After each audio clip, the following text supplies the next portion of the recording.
Welcome to Plus One EXP's Roll for Content channel, where we hot for telly. We're a weird little brand that multi-classes in tabletop game design, beard and skincare alchemy, and the Bardic College of Content Creation. Our hope and desire is to help amazing designers find great players who can love their games, and help amazing players find great designers whose games they can love. We do that in a lot of different ways, but hands down, my absolute favorite one is to sit down with the creator of those games and play them. Tonight, we have somebody who has been on stream numerous times. We've played their games on stream, but we have them joining us to GM their most recent game for the first time ever. This is the global premiere of DungeonDelvers.tv. We've got Keegan EXE. Keegan, people, who you are, what you do, where they can find you online, but tell us about DDTV. Yeah, of course. I really should have prepared this section knowing we were playing my game, huh?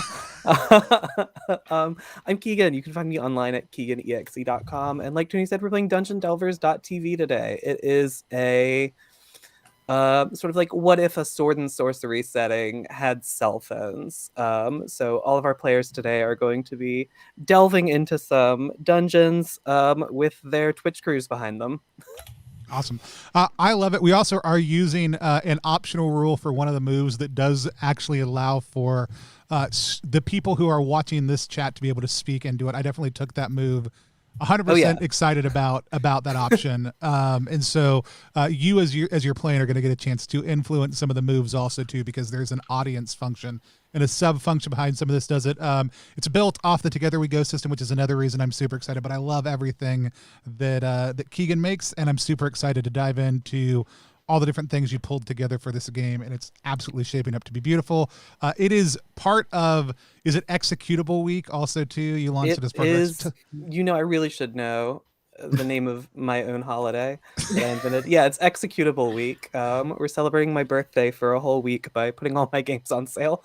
I had the really sharp idea where I was going to message Joe earlier and try to get y'all's address and send you like Postmates cake to arrive in the middle of the stream, and I forgot to. And you don't get credit for thoughts, but I think it would be hilarious. So anybody out there who knows Keegan's address, send cake over that way. Hey Joe, why don't you buy me a cake? Joe, I'll tell you what, Joe, because I know you're watching. Joe, if you're watching and you order Postmates cakes right now, just send me the bill, and I'll 100% pay it if you want to order some cake for Keegan. And you can have some too right now. With that said, you didn't come here to hear us talk about cake unless you're Spencer Campbell. You came here to hear us talk about and play this amazing game. Let's meet some of the other people we are going to be playing with. Let's go to somebody who we haven't seen on stream for a bit now, and that's Quinn. Quinn, tell people who you are, what you do, where they can find you online, anything else you think is important. Yeah. Hi, folks. I'm Quinn. You can find me on Twitter at 200proofgames. I'm also known places as Authenticity Trip. It's a song lyric. Don't worry about it. What I do, I make games and then I don't release them. Is what I do. There's a great game that I've made and I haven't done shit about it. And neither will you. Maybe later I'll do something about it, but not right now. Right now I'm playing Keegan's great game. Yeah, that's me. I have a good time. Awesome. Let's go up to another face we haven't seen in a little bit, and that is Dean. Dean, tell people who you are, what you do, where they can find you online. They can find me online at GeekisDean on pretty much every platform, Instagram, Twitter. I don't post much, but if you want me to hear my inane ramblings, you're welcome to it. I do refer to myself as the internet schmuck. All I do is putz around online. Awesome. All I do is putz around online. But I actually am getting an editor job. So if you want to check out some of the stuff that I'll be editing, it will be posted in the future, probably on Twitter. At the moment, I don't really do anything but putz around online and work out. So that's it. There we go. Awesome. And then last but not least, joining us for the first time ever, I'm super excited to have them on stream, especially because they stepped in last minute to come help us knock this out of the park. That's Simon. Simon, tell people who you are, what you do, where they can find you online. Hey, what's up, everybody? I'm really honored and pleased as punch to be here for the first time. I'm going to check this game out. I am Simon. I am a tabletop game designer and a LARP writer. I am a voice actor and a pro GM, and I do wear a lot of hats, is what I'm saying. I do a lot of stuff. You can find me on Twitter at Lucha Libris, and you can also check out my game designs at colorspraygames.itch.io. Awesome. And we connected because you're going to be doing some work in a Together We Go game too. You're going to be part of the team for Through the Void, which I'm super excited about. Super happy to get you on here and give you a little bit of familiarity with some of the systems that are coming out for the Together We Go stuff. Keegan. Before I hand things over to Keegan, we do use a couple safety tools consistently here on the stream. However, there are a couple additional elements we don't always use that Keegan does. So we are going to have a normal conversation about lines, veils, the X card. We have an open door policy. But Keegan, you also use stars and wishes. So actually, I'm just going to hand things over to you to kind of take us through that whole process, if that works for you. Yeah, let me scroll to the page real fast. Cool, so we're using lines and veils. It's a safety tool designed to work out topics of gameplay and conversation we don't really want to touch on. Lines are sort of hard boundaries and subject matter we don't want the game to approach at all, while veils are more like soft limits where discussion of subject matter is going to like move quickly or fade to black when we can. To that note, does anyone have any lines and veils we want to talk about? So we always have a strong line against sexual violence on the channel. Other than that, for me personally, I don't have any that I specifically want to add, but I'd love to hear from everybody else. Cool.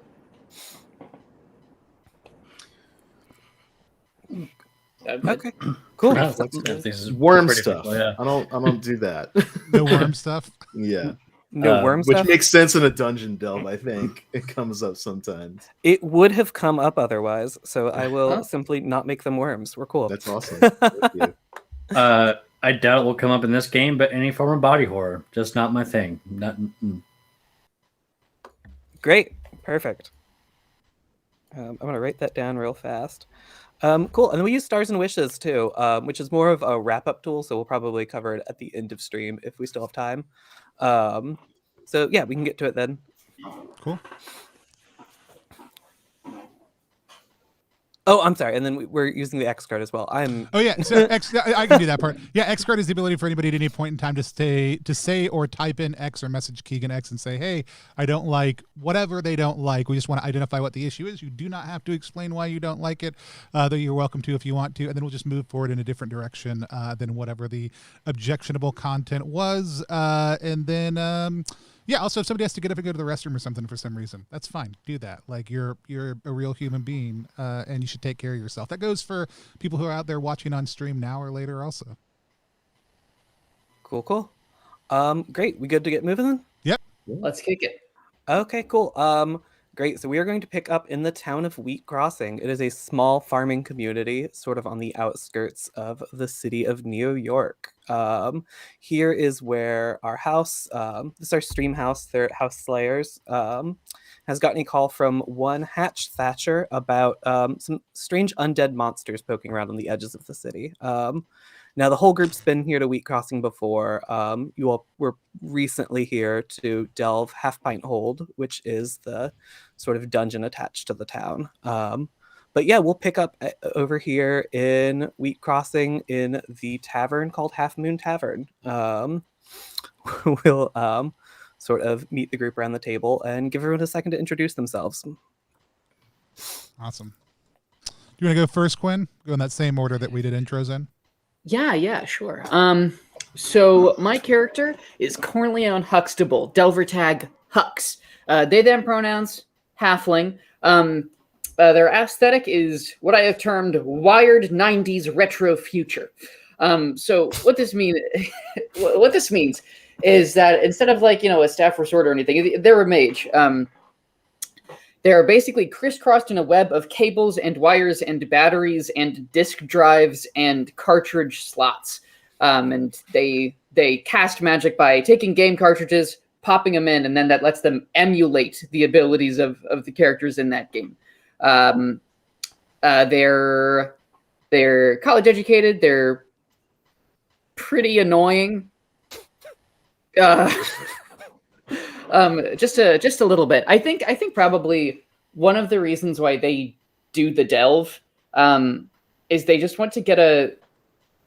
How about that's a fun character goal. They want to be the one to capture the random formation of a monster on camera. In the background lore of this game, monsters spontaneously generate in dungeons. No one's ever seen it.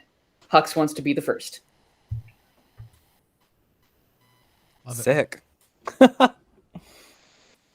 Cool. Dean, you want to go next? Yeah, I am playing Charles Terwilliger, known online as Nuclear Ninjas 56, and to kind of pack it out as uh, an uppercase and lowercase x on each side.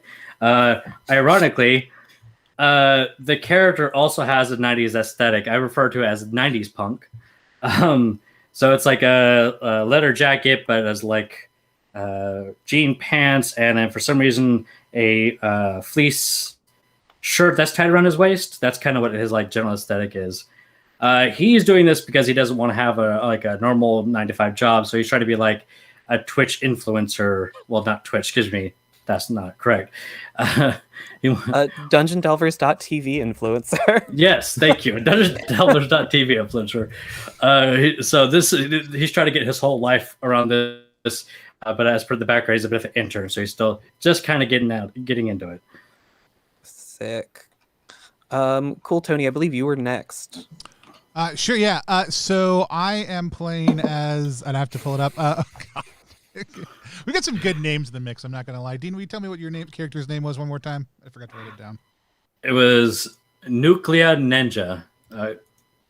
And not spelled the way you think it is. It is not. Yeah. Sure is not. Yeah. So I'm playing Thaddeus Dweedle, who goes by Threedle and is also Threedle D and is also not spelled how you think it is. Uses he, him pronouns. Aesthetic, a scene kid, but the scene is dungeon crawling, is what I wrote down. Jesus. This feels like a personal attack, Tony. It's not.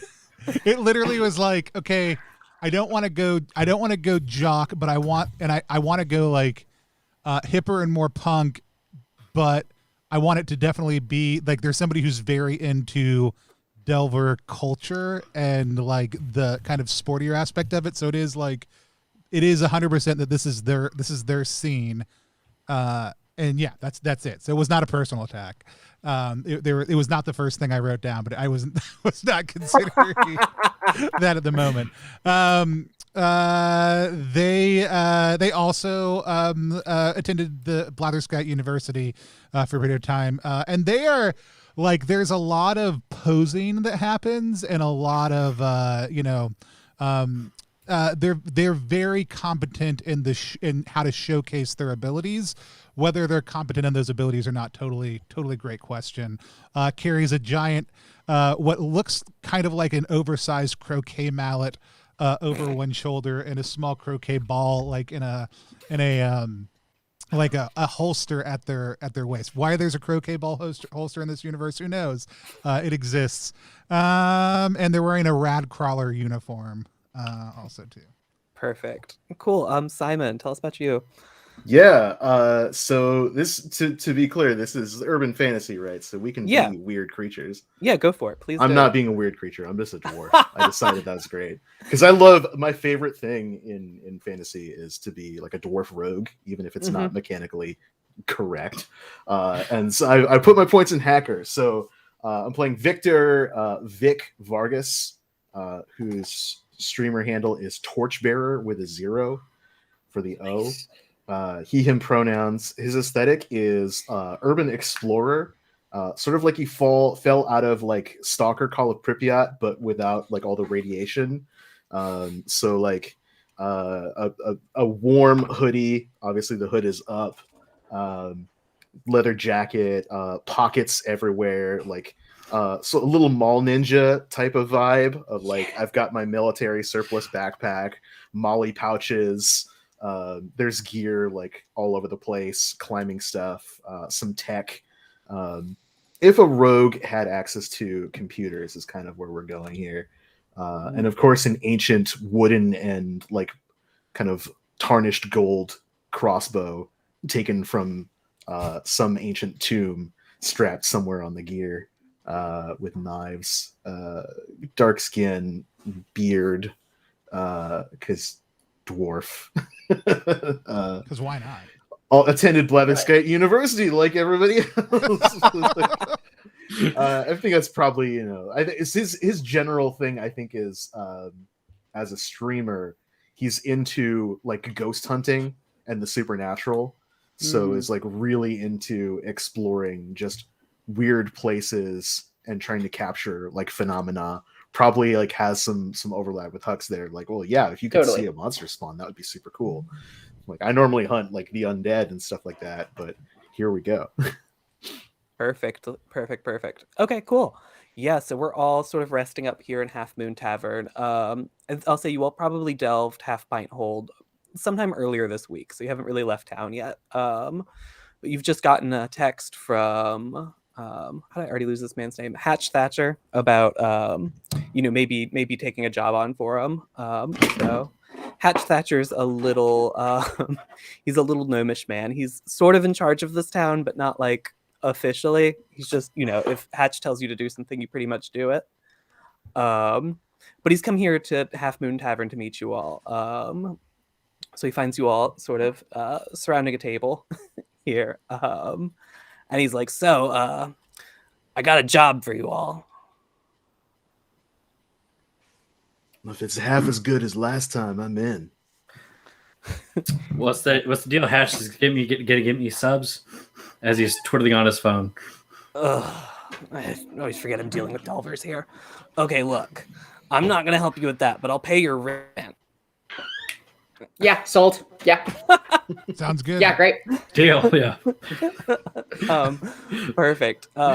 He's like, where'd I put it?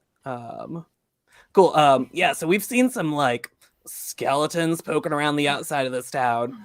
I'm not positive, but I have an idea where they're coming from. But like, it's not really sort of like my job. I have to farm and stuff. So I thought I'd just ask y'all to go check for me. Playing Game Boy. I got a farm too, buddy. You want us to confirm the existence of skeletons out there? Well, I want you to go see what's causing the skeletons and get rid of them. I take a long drag on my clove cigarette and look pensively at the horizon. I say, yeah, we can do it. Okay, cool. So you're gonna need to go to. They just built a new hotel just outside of town. It's called the Necropolis. I think that's where the skeletons are coming from. Like just off the name. That makes sense. No, I'm following your logic there. That checks. Very subtle, very. Okay, cool. Yeah, he's like, so, and he sort of like fishes through his pocket and he hands you all a $40 Uber gift card.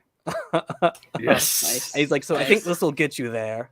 Do you need anything else from me? Anything else we should know about the job? I don't know. There's skeletons. That's all I don't want those, and that's all I know. All right, I only have one question. Where can I go get some surge around here? Where can you get some what? Surge. Surge. He's given up on Jolt because it's way harder to find. Surge is far more readily available. Yeah. You see, he yells out, Hickory, come over here. Get this man some Surge. And you see Hickory half smokes, another little gnomish woman, comes running over with a bottle of Surge for you. Charles is good. Can I get some Surge too? But I want mine hot. I want it hot. Oh, living on the edge, this one. I've heard boiled surge is really, yeah. Yeah. So, hot surge is one thing. Hot G fuel.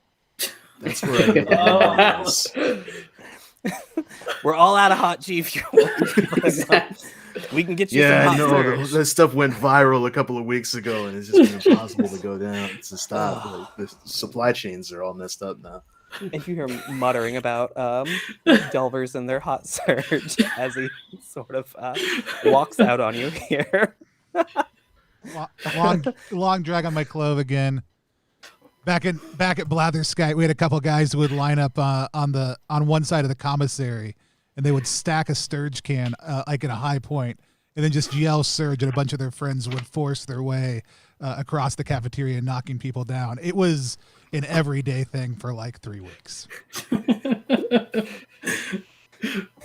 Also, this is a real thing that happened in middle school for me, and it was hilarious every single time. I was like, this feels like a real story. It was a real story. That's way absolutely. too specific Yeah, to be made up. Yeah. I think I That's way saw a too- couple of the guys in Thigh Pi Kappa rush in a couple of new pledges that way. Yeah. Yeah, they just tried to make surging happen. Like it was no longer rushing. They were like, we're going to surge you into We're going the to surge fray. in, right? Cool. Yeah, Hickory comes back with that hot surge for you. And there you go, Hux. You got some hot surge for the road? Perfection. Perfect. Great. Yeah, we're gonna head out of here then. You all head to your, I believe it's XLR8 ride sharing service. Yeah. Your driver's name is Rick Russo. He's a giant slime. It's not really clear how he's driving. He doesn't have feet. But we are off. You're in the car for about half an hour, and you pull up at a gorgeous, new-looking hotel called the Necropolis.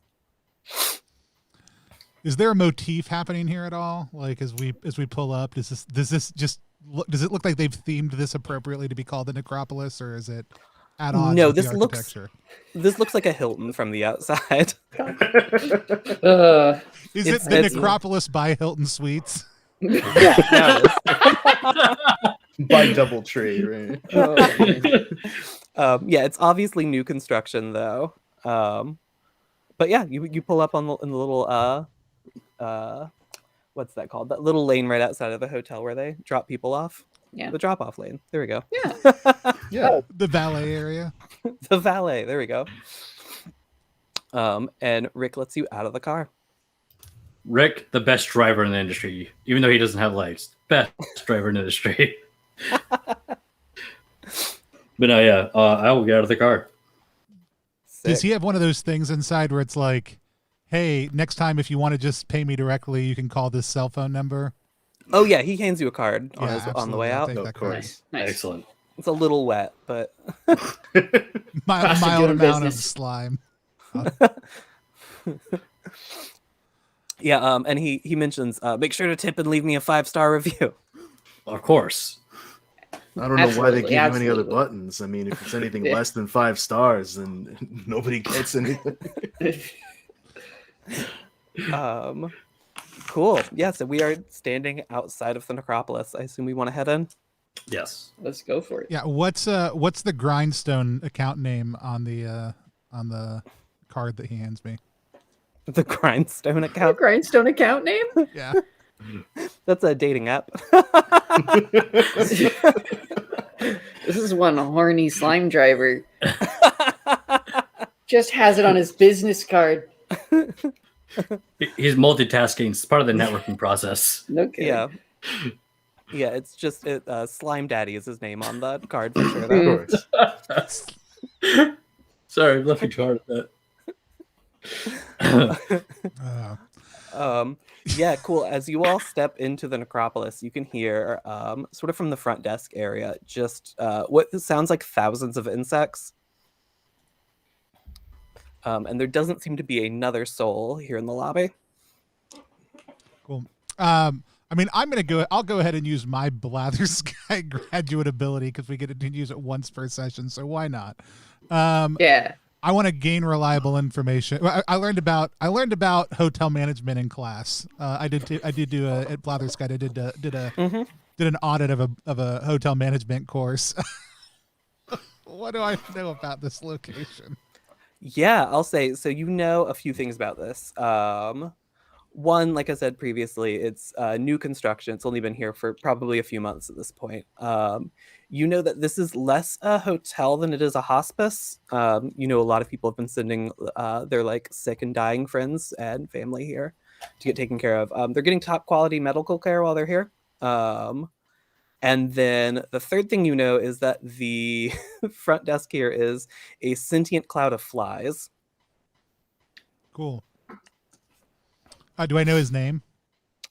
Their name? I don't think he has a name. Okay. Probably has a lot of names. He just goes by Cloud of Flies generally. Can we say Cloud for short? Yeah, just Cloud for short works. Okay. lot of flies with the spiky blonde hair just there. Yeah. Uh, Just a bunch of flies holding up a wig. front desk person of flies. Are you around? Yeah, you see a bunch of flies just sort of coalesce into a vague sort of body-like shape in front of you. And it gives you a thumbs up.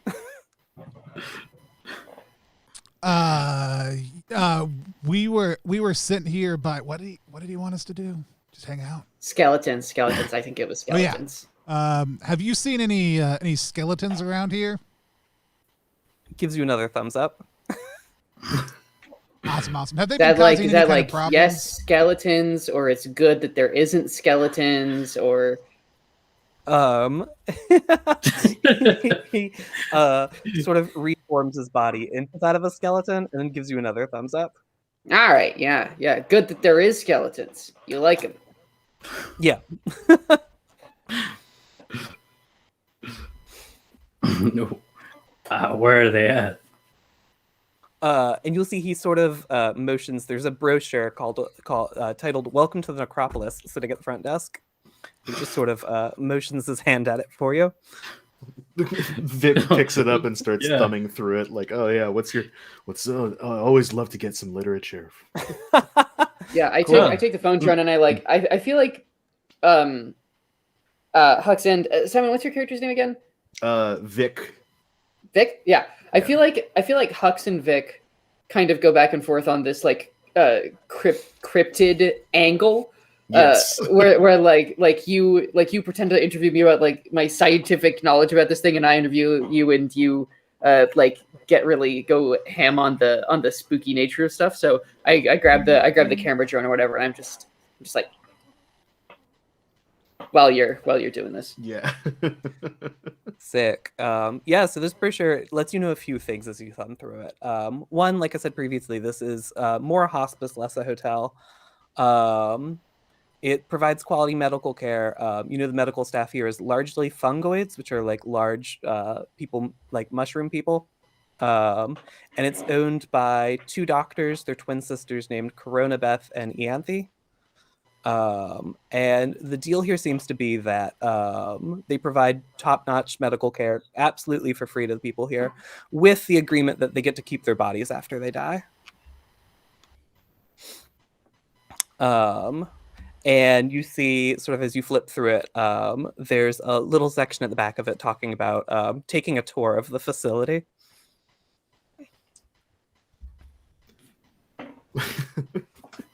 Vic turns kind of like around a corner, like maybe behind a potted plant for a second, and takes off his shoulder-mounted GoPro and turns it around to face it. Like it's detachable. Just clicks it up. All right, so we've just entered the necropolis. It looks like this place, there's a little bit more going on under the scenes. They provide people with good care, people are in a bad way. But the deal is they get to keep the bodies. It remains to be seen whether or not this is actually a genuine situation or if these people are being misled. And I don't know. I get a sort of a sense there's something else underneath the surface here. We'll learn more as we go deeper inside the necropolis. Clicks them during that back entire on. monologue. Threedle D was like posed, like hammer over one shoulder, collar popped up, rad collar, very exposed, looking like profile view, just standing in the background the entire time, perfectly posed. Exactly. While he was full monologuing, found footage. While he was monologuing, my character went off a bit, so I didn't hear it across the audio, and did a very irritating intro. I was like, "Hey, it's your boy Nuclear Ninja 56. I'm here today at this hotel. We're gonna hunt us some skeletons." And he'll make sound effects. Exactly. Smash that like button.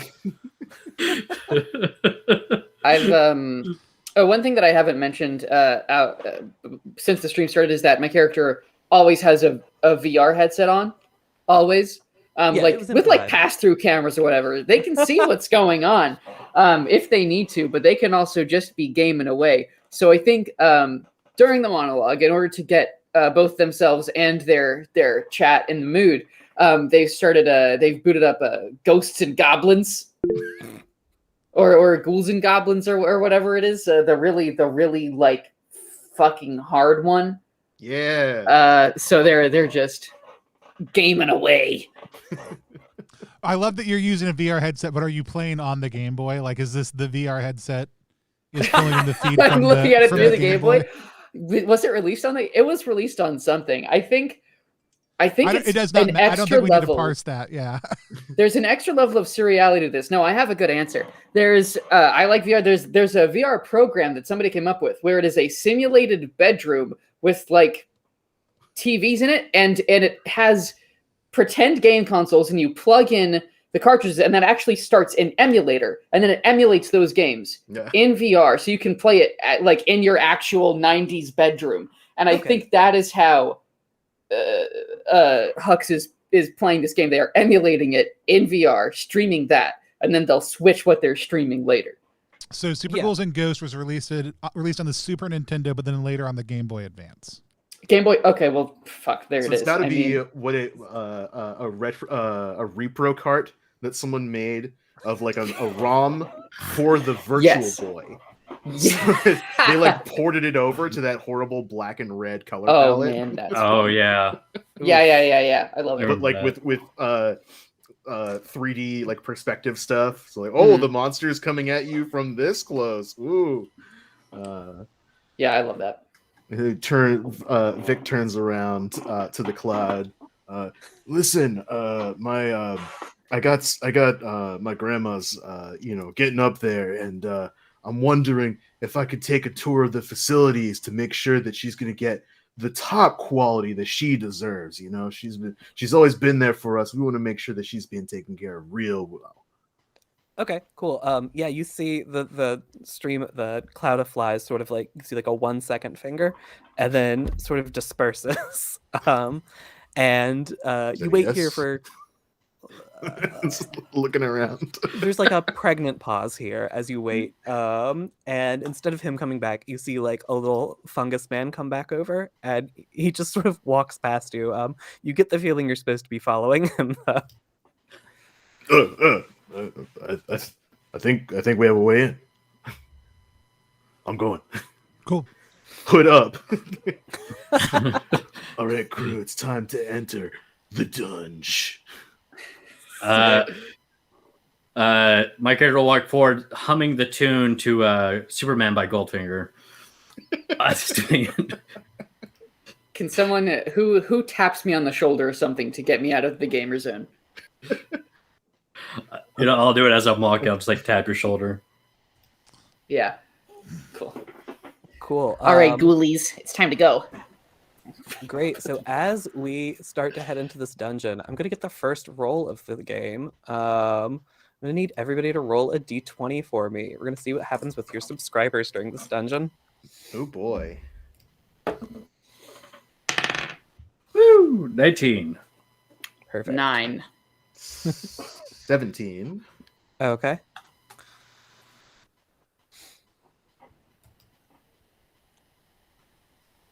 That is a 15.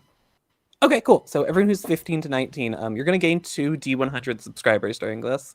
Hux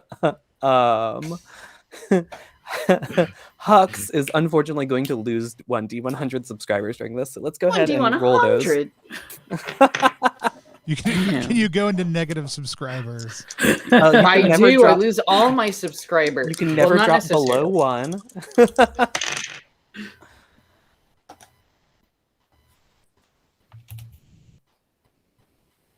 Oh, that's the 10s?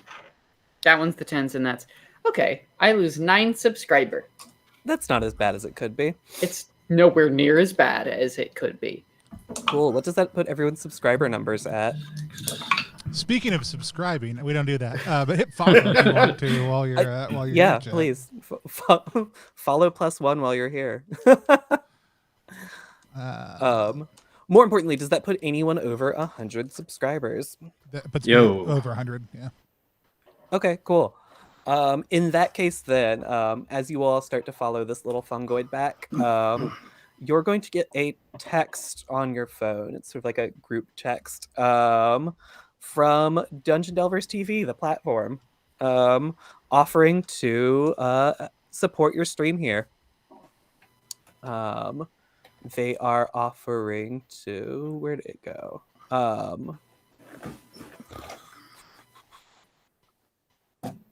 Yes, sorry. They're offering to sponsor this upcoming stream that you're about to do. Yes. I was doing my math wrong. I'm now at 103. Sick. I'm now running at 177. Damn. Yeah, I'm running at 173. I'm really getting carried over here. I started at 13. So.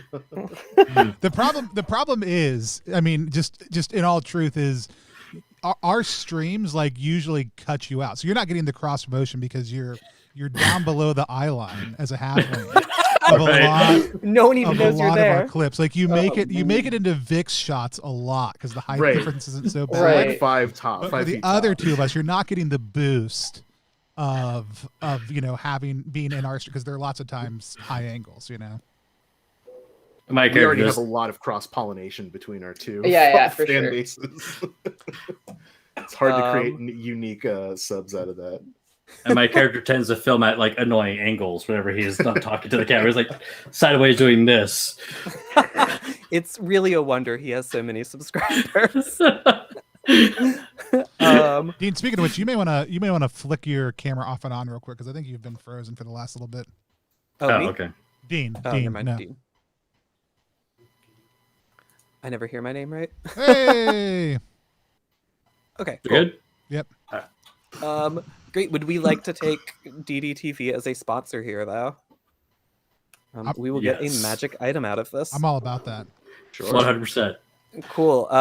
As you all get moving, then you hear from your phone like, "Are you trying to enter a dungeon?" And the logo for the website. His name's Telly. He's like a little clippy-ish thing. Sort of hops out of your phone and is walking alongside you. We would like help with that, Telly. Thank you. Cool. So Telly's a companion. So anytime you all fail a roll, you will be welcome to succeed it instead, and something will happen to Telly instead. There are a number of times Telly can help. It is 5.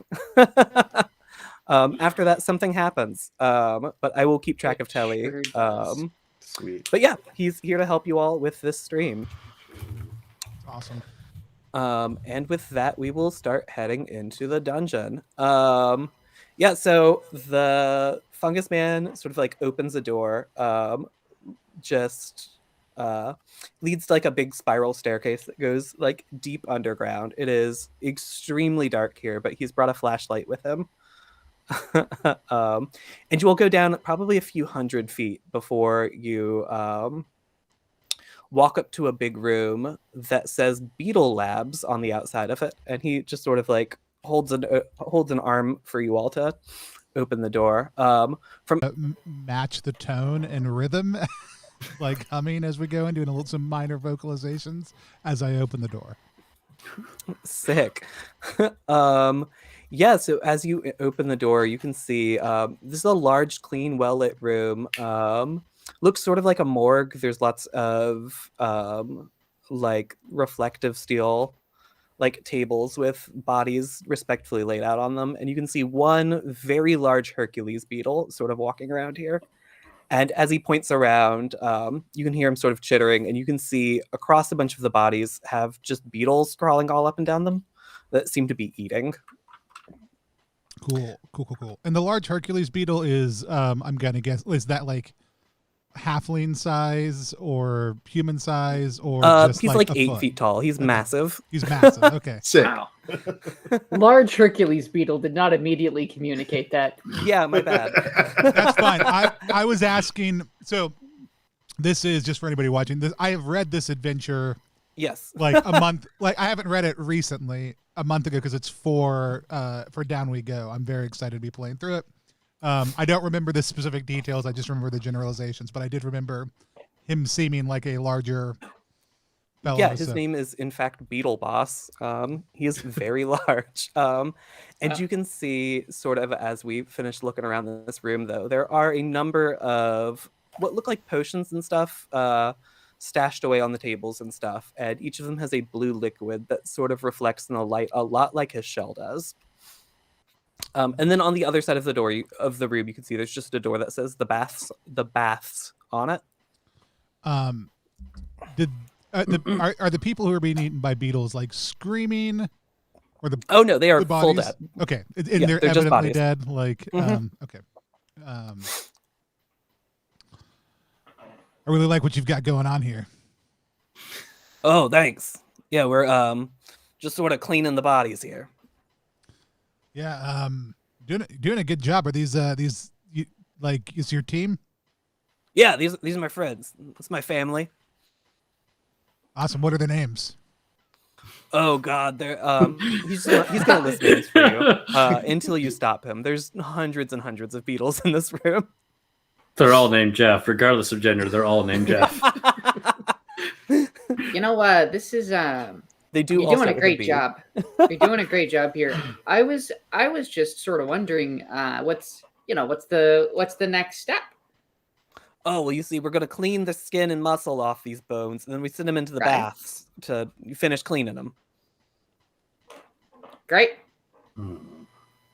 Really Sounds, have an efficient setup here. Yeah. Exactly Yeah. what I was thinking. Yeah. What's the long game here? Like, are you? I mean, like what do people y'all export these? Or they just hang out? What's the plan? You hungry? Oh yeah, so they go from here to the next room, and then the next room deals with them. Gotcha.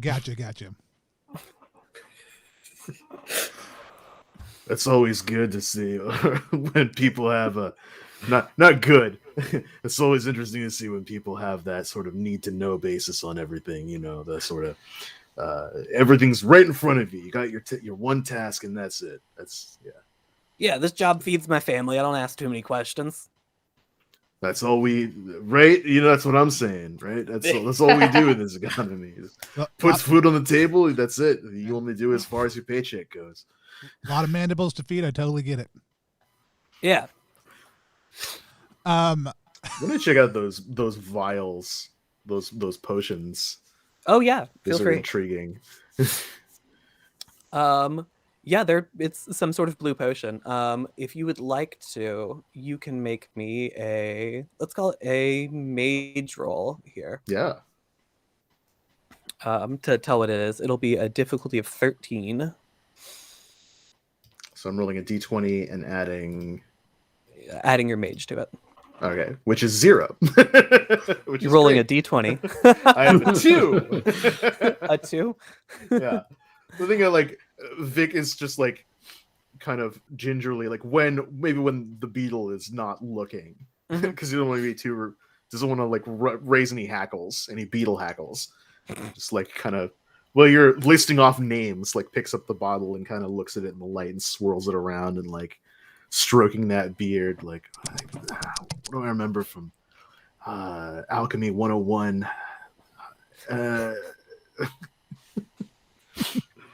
I think I fell asleep in that class. Yeah, it's a blue liquid.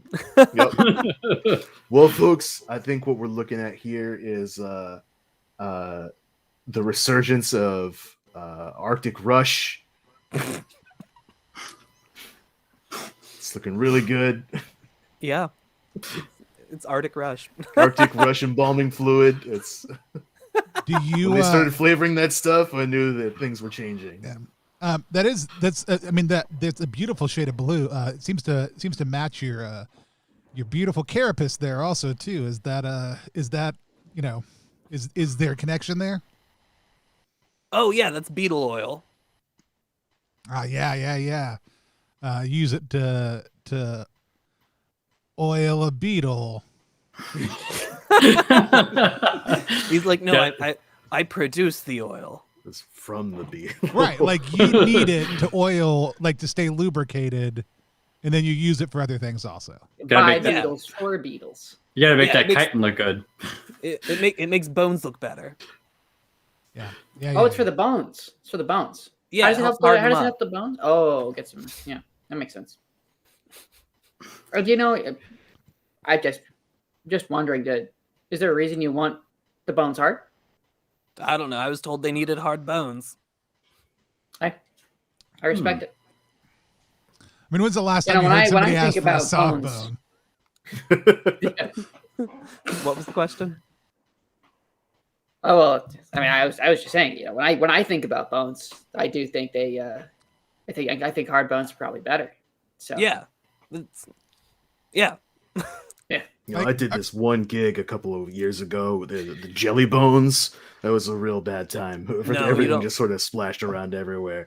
Yeah, It's you don't like want you remember those silly bands that people used to put on their wrist? It was like that, but just that plus one of those inflatable things they put outside car dealerships. It's just- Ooh. ugh. I've never heard anybody say I want a soft bone inside me. Like it's never come out of anybody's mouth.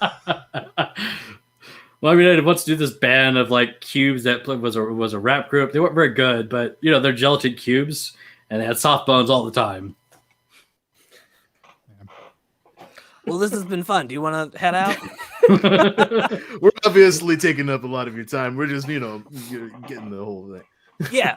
No, While it makes this is sense. happening, I for fun, Vic's just like, trying to chat up and like slip that beetle oil like into one of these many pouches. Yeah, go ahead and give me a hacker roll. I'd love to.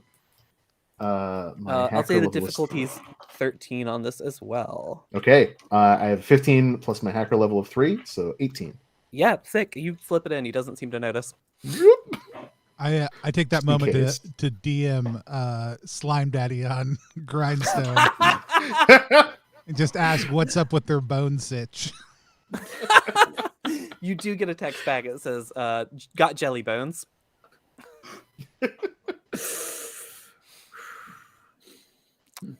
Not saying it's a deal breaker. I'm just saying it's always good to know.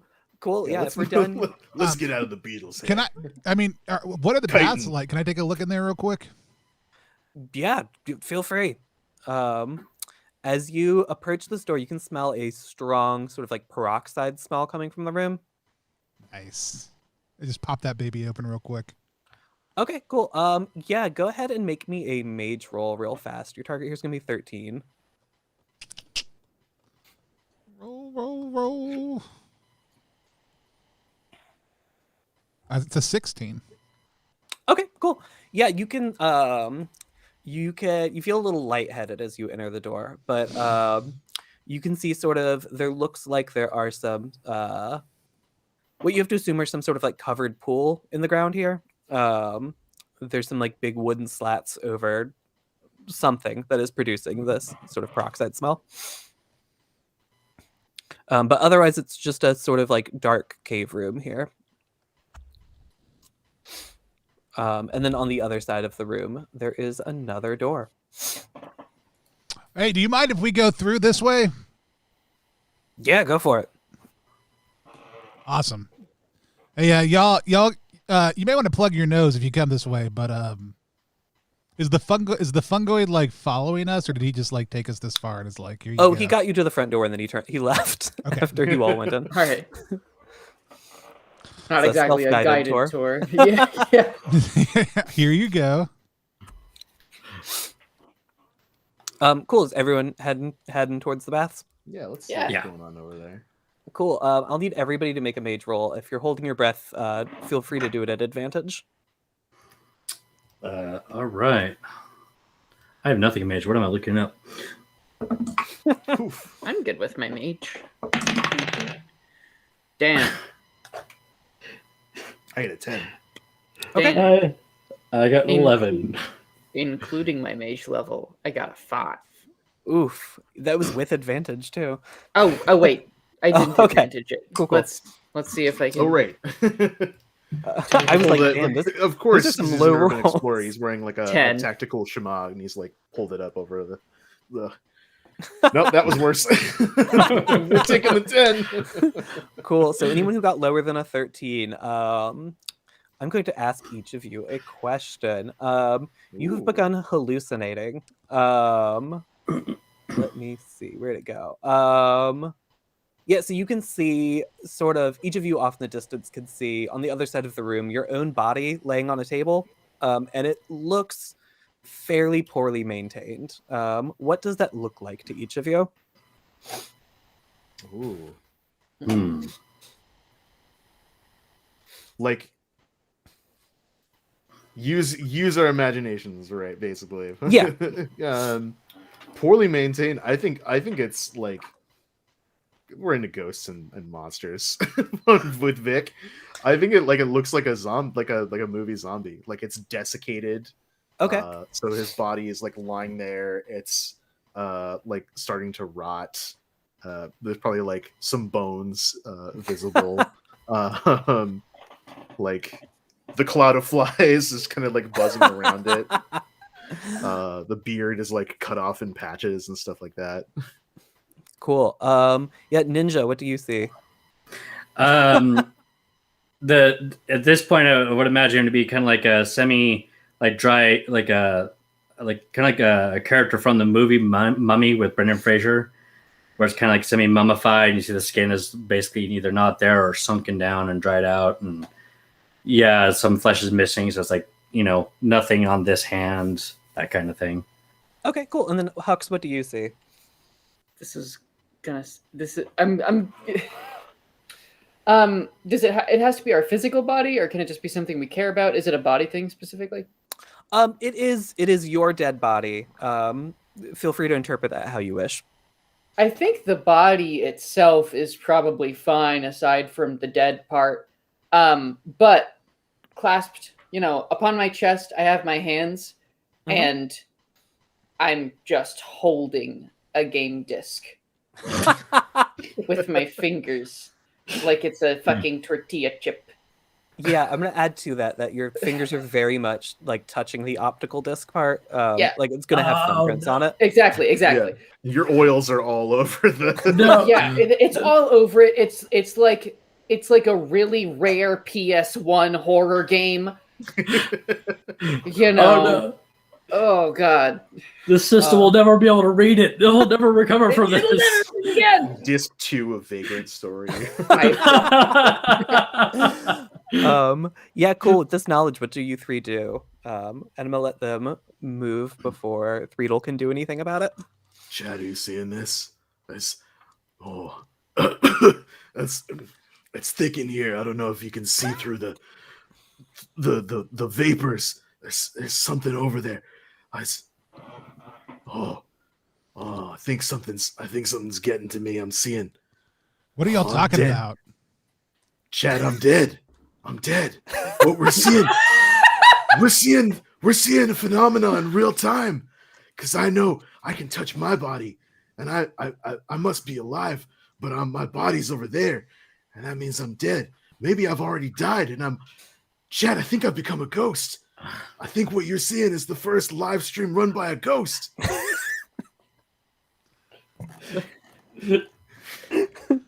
Jeez. I think Ninja would do something along the lines of, "Yo, this is your," in the same like energy. "Yo, this is your boy Nuclear Ninja here. I think I might be dead."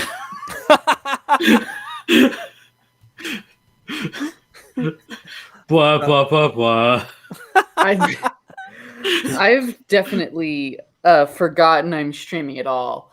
I'm definitely like, no, not Martian Gothic. No, it can't be. Cool. Threedle, you see all this going on, obviously. Yeah.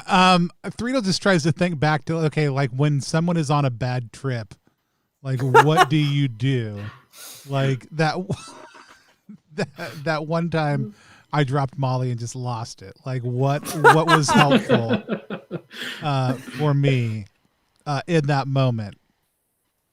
And I'm just gonna go open the other door and like try to air out the room a little bit. Yeah, of course. You see there are these like wood panels on the floor. Are you stepping over them or are you stepping around them? Wood panels? Yes. Are the floor is not made up of them? No, the floor is otherwise made of stone, but there are like some big like circular panels of wood. Yeah. I'm gonna step over them, I think. Okay, cool. If you are going over them, then go ahead and give me a hacker roll. Give it to me at advantage though, because you are not hallucinating currently. Cool. There is a thing that I believe is a function of the game where I can choose to do things in a flashy way to try to You to definitely appease can. subs. How Yeah. does that work again? Yeah, so this is when you use an ability, you'll be able to do that. But Okay. you'll be able to essentially roll for the ability using face instead. And on a success, you gain followers, and on a failure, you instead lose followers, and also the ability doesn't go off. Okay. Well, that doesn't help me at all in this situation. Yeah. So Yeah. I'll just roll. Cool. It's a 17 and a 19. Okay, yeah, you're easy. You you step on these things. You can feel the wood feels like it's rotten. It starts to give way under your feet a little bit, so you hop off them, and you can otherwise just go around them to the other door. The other door does have where'd we go? On the other door it says the belt. And you can hear what sounds like large machinery in that room. Hey, y'all, there's some machines, and I just turn around as they're like all freaking Nick out is and just talking standing to their there, like cameras. with eyes glazed over. The scarf is tied up around the neck. Like he would be drooling if he wasn't, if his face wasn't obscured by the Shema. Sure. Just like feeling around. And I'm just like, oh, and I like all of a sudden realize, oh wait, I'm gonna cast cleanse on. Ooh. Oh, there you go. On Torch, Vic. Yeah. So, because they, I think they're losing it the most currently at the moment. Though nobody seems to be doing well. And now I wanna do it flashy. So how does that work? Yeah, go ahead and roll a d20 for me. Let me pull it up real fast because I don't remember every roll offhand. Yep, so you're gonna make a d20 face roll for me. The difficult 15. On a success, you'll gain 2 d20 new subscribers. So on a I have 18 failure, total. you'll lose 1 d20. I have 18 total. Okay, cool. Yeah, you gain 2 d20 new subscribers. What does using this flashy look like?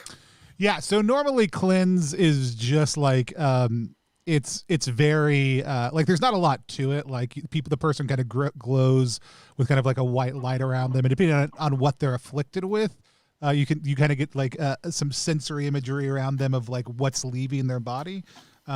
So in this case, I think we see like a ghost superimposed, like kind of like grabbing down at them, but that's very light. What I do that's flashy is like I all of a sudden do very Final Fantasy like 7 with my meteor hammer.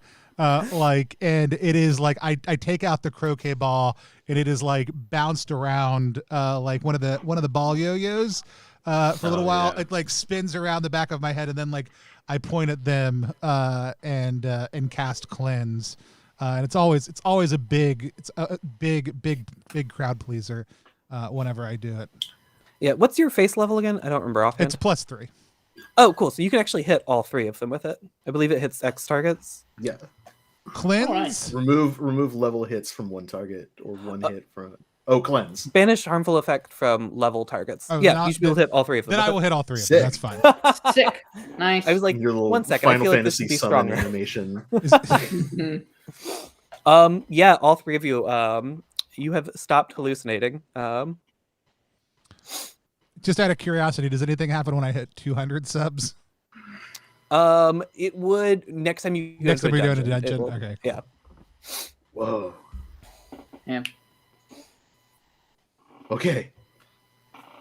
Thanks, pal. I'm a little disappointed, honestly, because I thought we were branching into new territory, but I'm glad to be back in my own body. Yeah, as you three look at your chat, you can tell no one else was experiencing this. What are you talking about?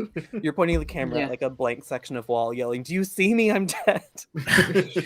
Like all my new subs are just people who hopped over from your chat to be like, Right. Just like, what is please. is this actually happening? What is going on?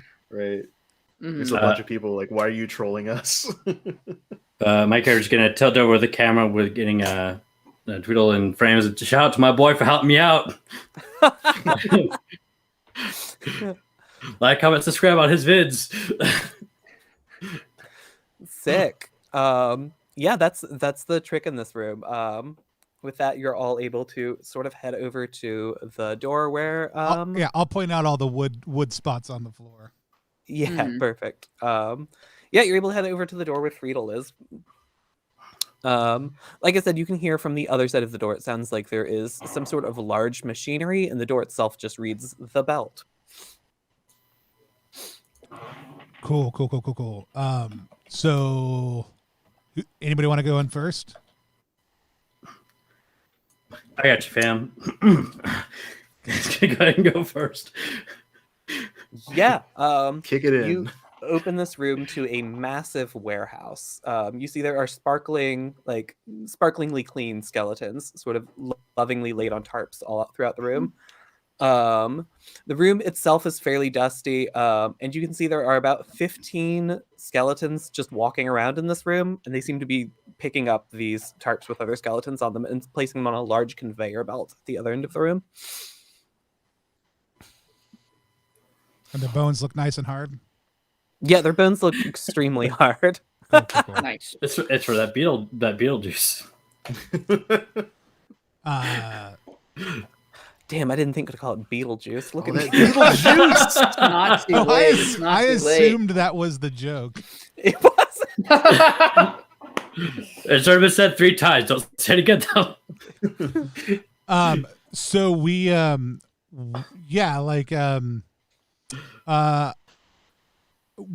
wanna inspect the machinery just because I want an excuse to use the pole ability. Yeah, of course. Hell yeah. Let me scroll over to where we are real fast. Cool. Yeah.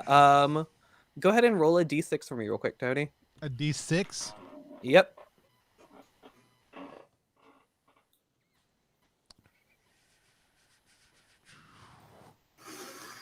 That is a 4.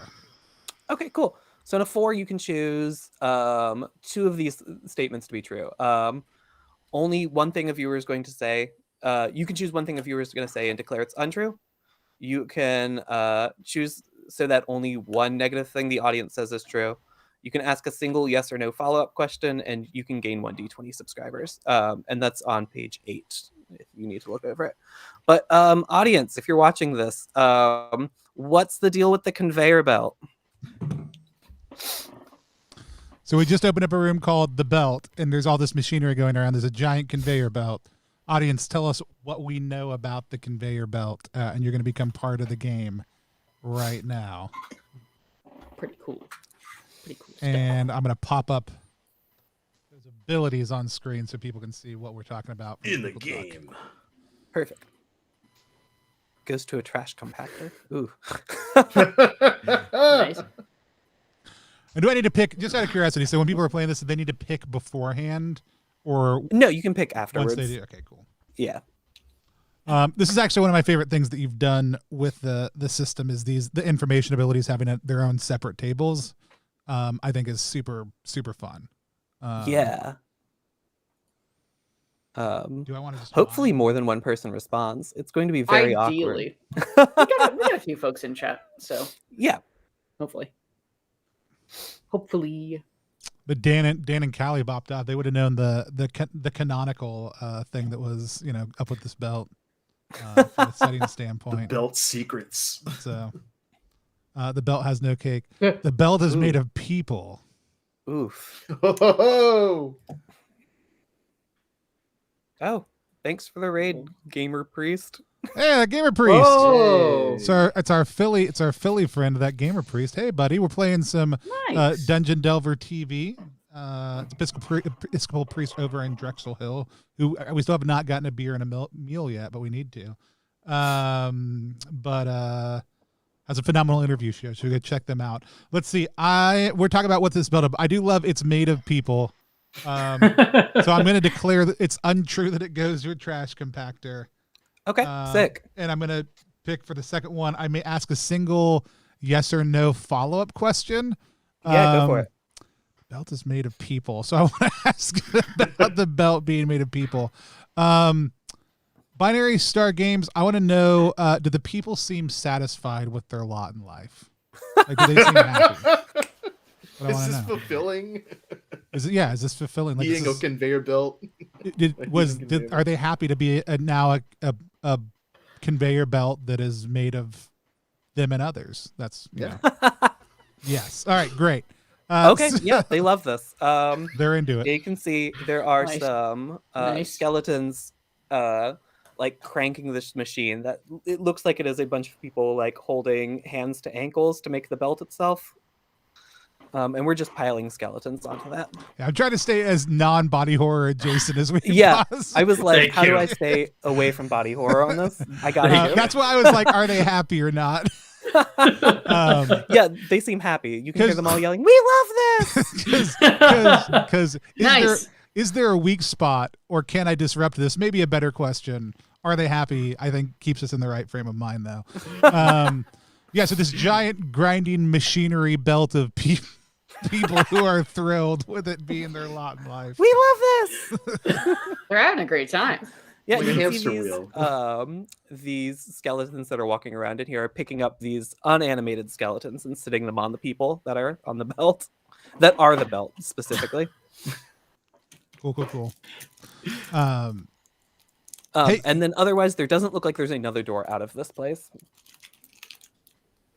But the conveyor belt presumably goes to somewhere. And not a trash compactor, because that's untrue. And it's not going towards a trash compactor. Not going to a trash compactor. I'll bet this is where they put the skeletons out into the world. I don't know. Do these skeletons look? Is it just they're just moving from the bone hardening room, and this is moving them to another space, basically? Yeah, very that. It doesn't seem all that nefarious to me. No. Ninja's gonna get. Go ahead. Sorry, go ahead, Tony. Go ahead. No, you got it. Ninja's gonna head towards where the conveyor belt ends and kind of looks into it to see what's where they're going. Yeah, it looks like the belt goes a pretty good distance into just like straight darkness, and you can see there are some like flashes of light and stuff happening further into the tunnel that this belt goes into, but you can't see like the other end of it. I can pull up my flashlight, trying to get like a better picture of what's going on the inside there. Yeah, you can see it looks like the tunnel starts to head down from where it is. It looks like it probably goes to a level, presumably somewhere below this warehouse eventually. Hey guys, it keeps going down. That's good, because it can't possibly be just a bunch of skeletons around here. There's gonna be we know they're making them. They showed us that much. They strip the bodies, they harden them up, and then they push them down here. But the real question that everyone should be asking is why? Yeah, it just doesn't seem likely that they're reanimating skeletons to have a good time forever. It's like Right. a sideways shot of somebody standing in front of a 4-point plan that says step 1, care for them. Step 2, turn them into skeletons. Step 4, take over the world. But step 3 is blank, and they're just tapping Yeah. the It's paper. just a bunch of question marks. Yeah. Right. Step 1, get skeleton. Step 2, Blake. Step 3, conquer the world. Well, I mean, I feel like there's only one way out of here. You To say become skeletons ourselves. I mean, I guess there's 2 ways out of here. We could just turn around and walk back. But ostensibly, if we want to, if we want to you're solve this right. problem, It sounds like down we go. Roll credits. Popped off the camera, like looks directly in the GoPro. You see Telly hops up on your shoulders and says, "It sounds like you're trying to tell a joke." oh man, was Telly freaking out in the last room? We forgot that Telly was there, and so No, Telly Just wasn't banging. freaking out. Telly doesn't breathe, luckily. So Oh, small favors. get hard or go home.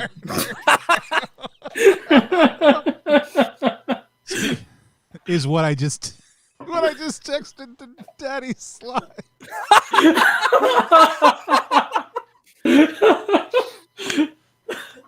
We'll see how he responds to that in a bit, I guess.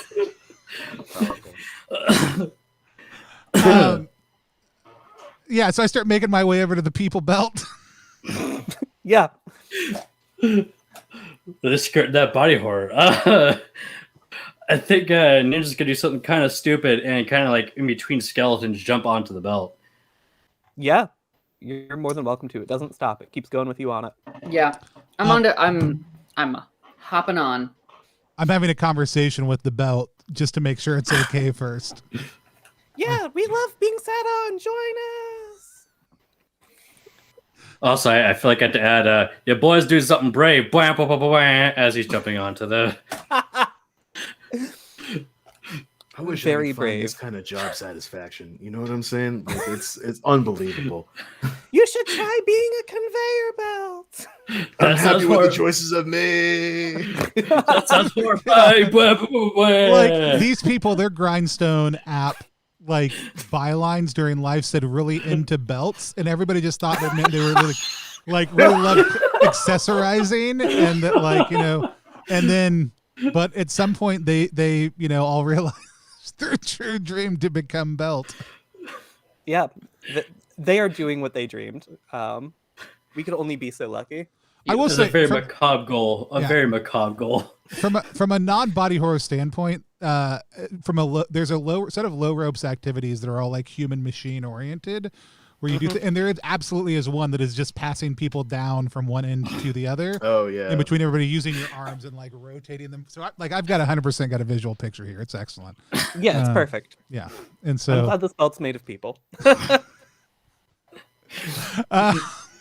so after they've given consent, I'll absolutely with a note to my chat, just reminding them how important consent is. Hop on that people belt. Yeah, sounds like everyone is on the people belt. So we're going down about 15 minutes. It's not a super fast belt. It's fairly slow, probably because it's made of people. What are the downsides of people belts? Yeah. As it goes further down, though, you hear the bones up ahead of you chittering a little bit.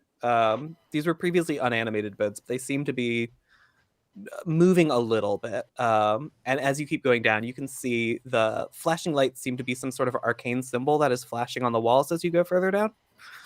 Hey guys, I've never thought about this, but what happens when somebody tries to animate a skeleton and it's still inside of you? So remember the thing of body horror I mentioned earlier? I have a question.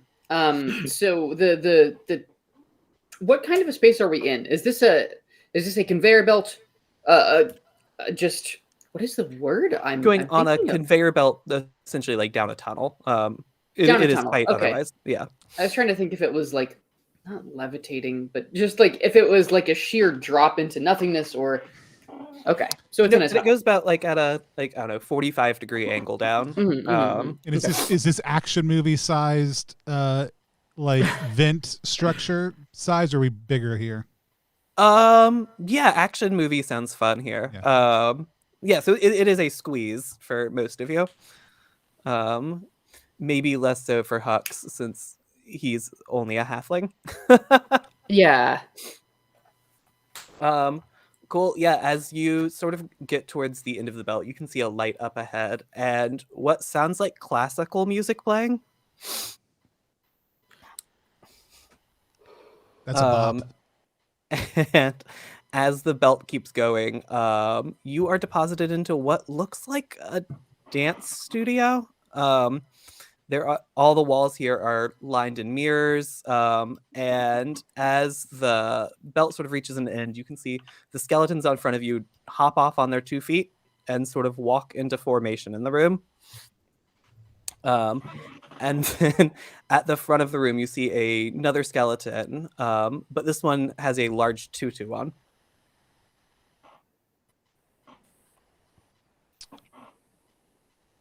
All right. Wonderful. Did we just walk in on somebody's pop-up dance class? It's So- pop-up rave.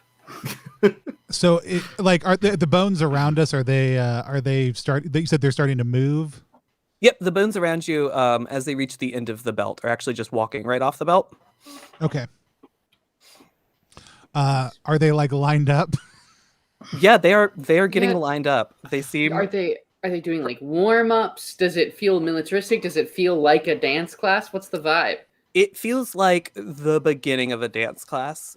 Yeah, you get the idea that they're lining up and preparing for class here. And you can see behind the skeleton in a tutu, there's another door. I guess I get in line like that.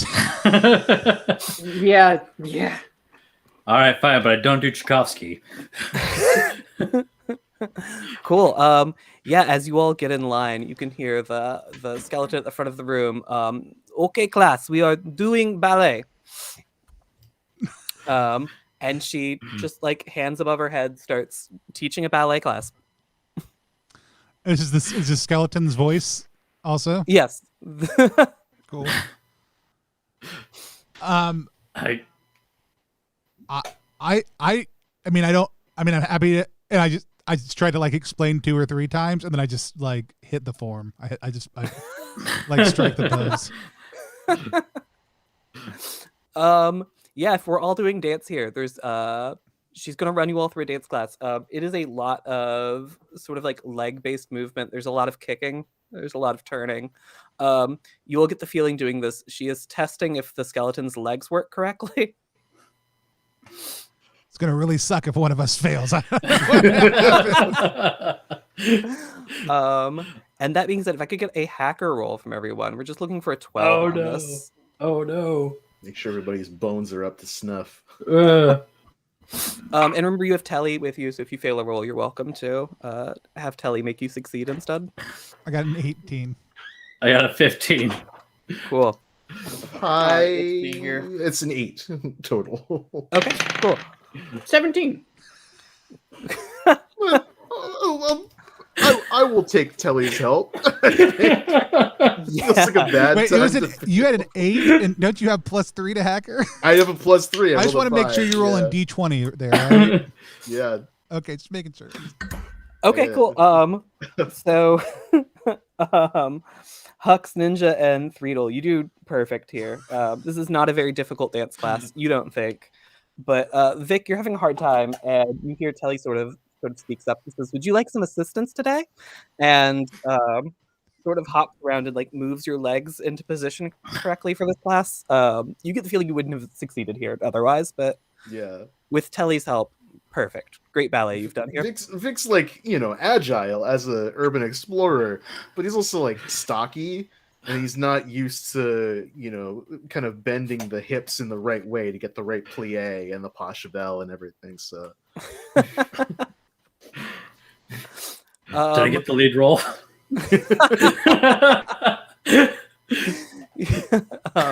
You see, she just sort of points at the door next to her, and the door behind her opens up. And you can see the room ahead looks like it's a gladiator ring. And there were 20 skeletons in this room initially. About 18 of them go into the next room. It looks like 2 of them probably failed class, though. man. They're staying back. They have to just stay back. We don't see them like horribly torn apart. Yeah. Dan just got back. Wants to know how we're doing. Dan, You missed the ballet class. yeah, you missed ballet class.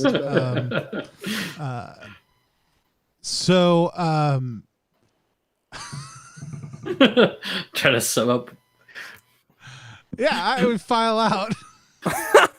Yeah.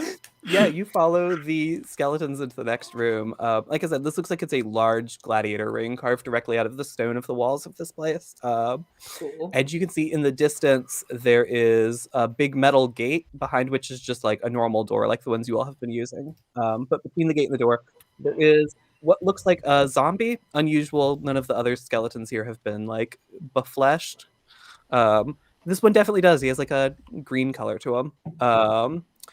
And as you all come in, you look down and you are wearing something magical has happened here. And you all are all wearing like gladiator outfits. And as you take a glance at the skeletons, they all are as well. And they all have a little sword. You all also have all been given a sword, but are welcome to use, the weapons you have on you instead. But as you step in, it looks like each of the skeletons has paired off with another skeleton. There are 4 of them in this room, though, that are missing a pair. And as you all sort of look around, the zombie in the back announces like, "All right, find your pair." I like how those skeletons just couldn't do the math. Definitely couldn't. Yeah, he announces that find your pair. We're gonna fight. I'm gonna pair off against the best looking skeleton. Okay. I'm gonna pair off for one of the skeletons too. On his way, he's gonna stare at the camera and go, "Guys, I don't think this is a normal hotel." If there is a skeleton, no, maybe Hux is cocky. Maybe one of the skeletons remaining is actually rather large, and Hux just like steps up to him. Yeah, this could be like, we'll say, this is probably like a giant skeleton. Yeah. So our situation is the person that just sort of like awkwardly waits for everyone else to go and is sort of like looking to the left and the right, like, hey, what do I do? Is anyone? If everyone gets paired up, then I can just like leave, maybe, right? If nobody notices. So the 2 of us are just sort of like waiting for one of each other to make the first move. Of like, do we? Oh, I guess we have to. Kind of awkwardly. The skeleton's just standing there with a sword in one hand. He's just waiting. You can tell he feels awkward. Right, like Vic is waiting for the skeleton to do something, and the skeleton's not because it's a friggin' animated skeleton. Yeah. And he just wanders over and he's like muttering into his GoPro, like, "This is fascinating. We're seeing the emergence of an entire supernatural society down here. There's so much that we could learn from everything that's happening. We're gonna try and understand their culture and their see what kinds of rituals and initiation we're gonna." And then a hard cut over to Hux's stream where he's like, "All right, chat, we're gonna shadow the Colossus this shit." Cool. With that, you see each of the skeletons sort of gets in a fighting stance and levels a sword at you. Let's go ahead and make initiative rolls, everyone. It'll be everyone rolls a d6. I've just got dramatic music playing over the top of mine. It's a little bit like Western Showdown meets Dungeon Synth. Sick. Annoying party music. That's what I got going. Hux has put on the Shadow of the Colossus. Oh wait, no, he can't because it's fucking Copyrighted. Yeah, then Hux will complain about copyright. You have the shade of Gigantor turned on, which is the license-free version of that. Oh man. Cool. Tony, what did you roll? I rolled a 2. 2. Okay, cool. And then Quinn, what did you roll? 5. 5. Cool. And then Simon, what did we roll? 1. A 1. Great. That means Ninja and Hux, you get to go before the enemy goes. 6. Awesome. Okay. Go ahead, Quinn. Okay. I'm just checking out what's what. I think I will use the mage ability, Ouch Bolt. Yep. Which inflicts level hits on one target. And I think I'm going to flavor this. Hux pulls out. Hux pulls out of a hip compartment or whatever, which is where he keeps a lot of his carts and discs and stuff. Pulls out Metroid Dread. And slots it into a little SIM card slot on his wrist. Which this is an important thing. Copyright is still a problem, so they can't just create an arm they cannon. They can't create an actual cannon because they don't have the rights to its likeness. But all of the stuff that the cannon does still happens. It's just invisible. Yeah. So yeah, and like the sound effects and everything are there. The light, the beam part is there, but the actual design Nintendo copyright doesn't exist. It's not visible on stream or to anyone. But yeah, so Hux is just standing there, loads it up, and like kind of like really goes for the whole Metroid Dread cutscene vibe, and launches the Omega Blaster from Metroid Dread, which really makes me feel like a gamer to say out loud, frankly. Like in the context of the game, you're like, oh yeah, Omega Blaster, and then you say it anywhere else, and you're like, Jesus fucking Ooh, that's Christ. hard. Am I 5? Is it McDonald's? But yeah, so anyway, just a big ass beam. Cool, and I believe you have 3 levels of mage that does Yes, that's 3 hits, 3 right? hits. Cool. So- Yeah, you what were we calling it? It wasn't Shadow of Colossus, Shade of Gigantor. Shade of Gigantor. Yeah. You blast straight through this skeleton's head. Yeah. Fully crumbles. And you can hear the announcer in the back like, "Okay, we were testing your arms, but this works, that works, your arm works." Ninja, what do you want to do? I'm gonna try and do 2 things. He's gonna attack. Do I do anything specific? I mean, is it just a champion roll for that? Yep, it's just a champion roll. They have a difficulty of 11. Okay, and then I'm gonna also try and roll to get more subscribers with that. Okay, cool. See how that works out in my favor. If it doesn't, I have a feeling it won't. Let's do this. Well, that's a 10 on the champion roll, Okay. and then a 9 on my flare. Yeah, go ahead and roll me a d20 real quick. Let's see how many subscribers you lose doing this. 18. Ow. Okay. Yeah, what does this look like? Why are people unsubscribing to you about how bad this attack was? So I'd imagine he's kind of like trying to do this like a diagonally cut upwards, but kind of like pirouettes a bit to kind of go with the last scene, trying to work together, and he flummoxes the pirouette and just kind of like lands on his side. Yeah, you hear that zombie in the back go, "Ooh, you can tell that hurt." Love him. Cool. And then so Ninja, Threedle, and Vic, each of you has a skeleton attacking you now. I will need a hacker roll from each of you. Cool. The difficulty is an 11. 13. Sick. I would like to use some of my medium armor at this Okay. point in time to trigger a reroll. I would like to use my light armor to trigger a reroll. Yeah, go for it. Make those rolls. That is a nat 20 on my reroll. Okay, Spicy. sick. Let's see. Get 1. 16. Yes. Okay, cool. You all avoid damage then. I'll say, Tony, we'll play this like down we go. You can refresh one of your abilities if you've used it. I have. Sweet. Sick. Oh yeah, because you used pull earlier. I used pull and cleanse, so I'll recharge cleanse because as much as I would love to recharge pull, I feel like that's probably not the best way to go. Yeah, that's fair. Cool. That being said, it is Threedle and Vic. I take out my meteor hammer and my croquet ball, and I'm gonna cast raid. Yeah. Which I don't know how many HP these have, and I'm very interested to find out in just 1 second.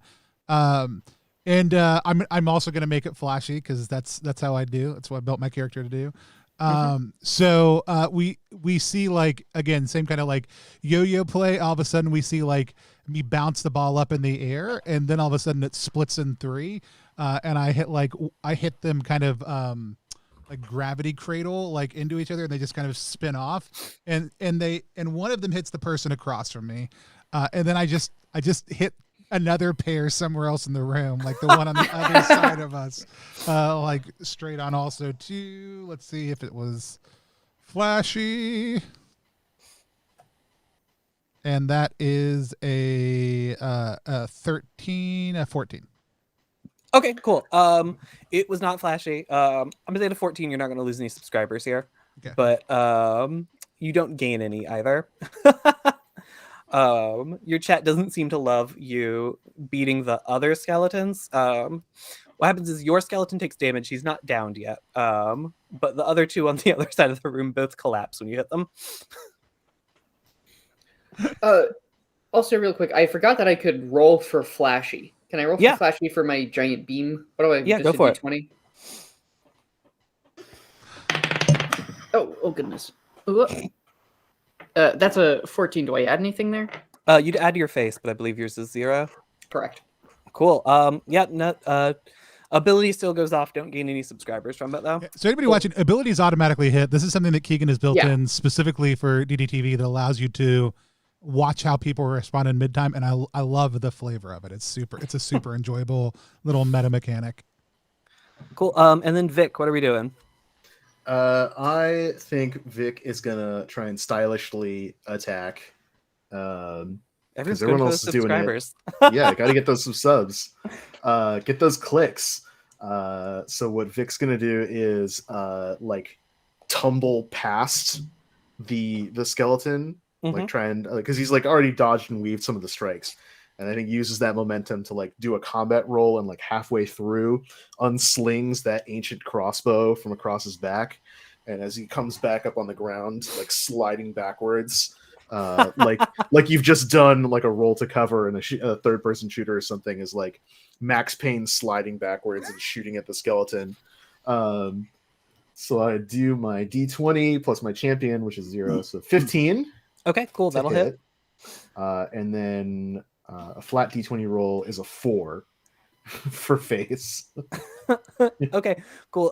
Yeah, go ahead and roll me a D20 real fast. We're gonna see how many subscribers you lose off this. 6. 6. Okay, cool. Yeah, I think it's just horrible to watch because he's got a shoulder-mounted GoPro, so it's just like this horribly nauseating, like tumbling.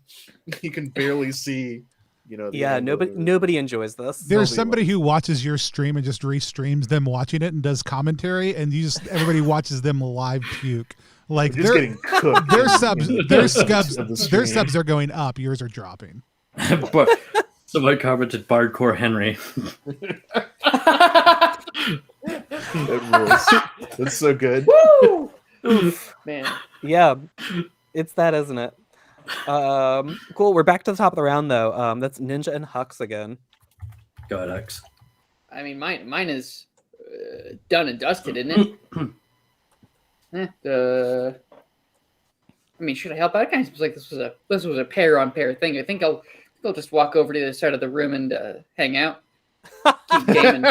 Just vibe. Yeah, you're more than welcome to. Ninja, what are you doing then? He's gonna do like a sitting leap up and then come down with his glaive.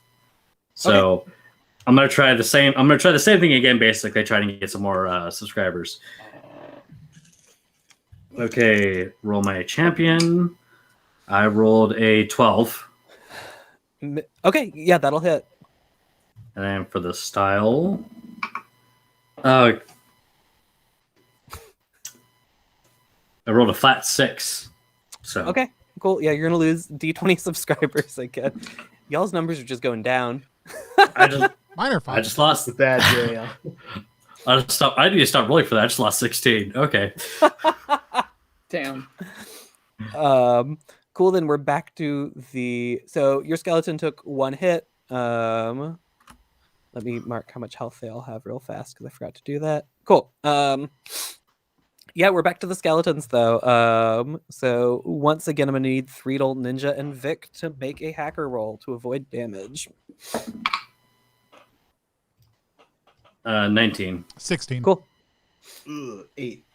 8's not gonna do it. I'm gonna spend my armor, my studded leather, to reroll that. 13. 13 will do it. Cool. Whew. Yeah, you all managed to avoid or block these hits again. And we're back to Vic and Threedle.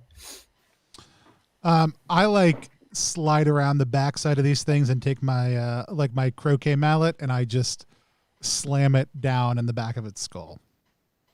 Okay, cool. Yeah, make a champion roll.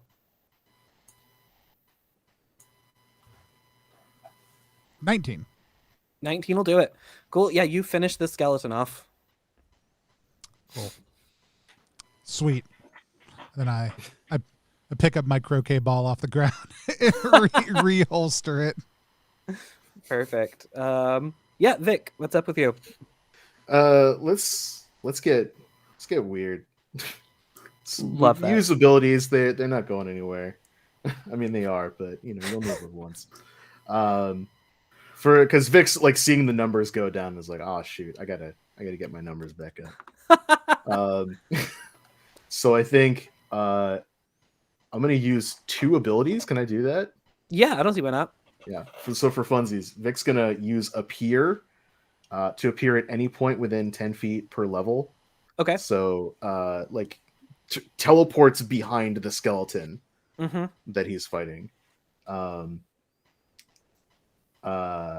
I think it is, yeah, because there's magic. I think it's like a shadow trick that like he kind of like turns a little bit into like a shadow form, like a cloud of shadows, and like slips underneath the skeleton and then reappears behind it, and points the crossbow up against the back of its skull and goes, "Get boned." Ka-chunk.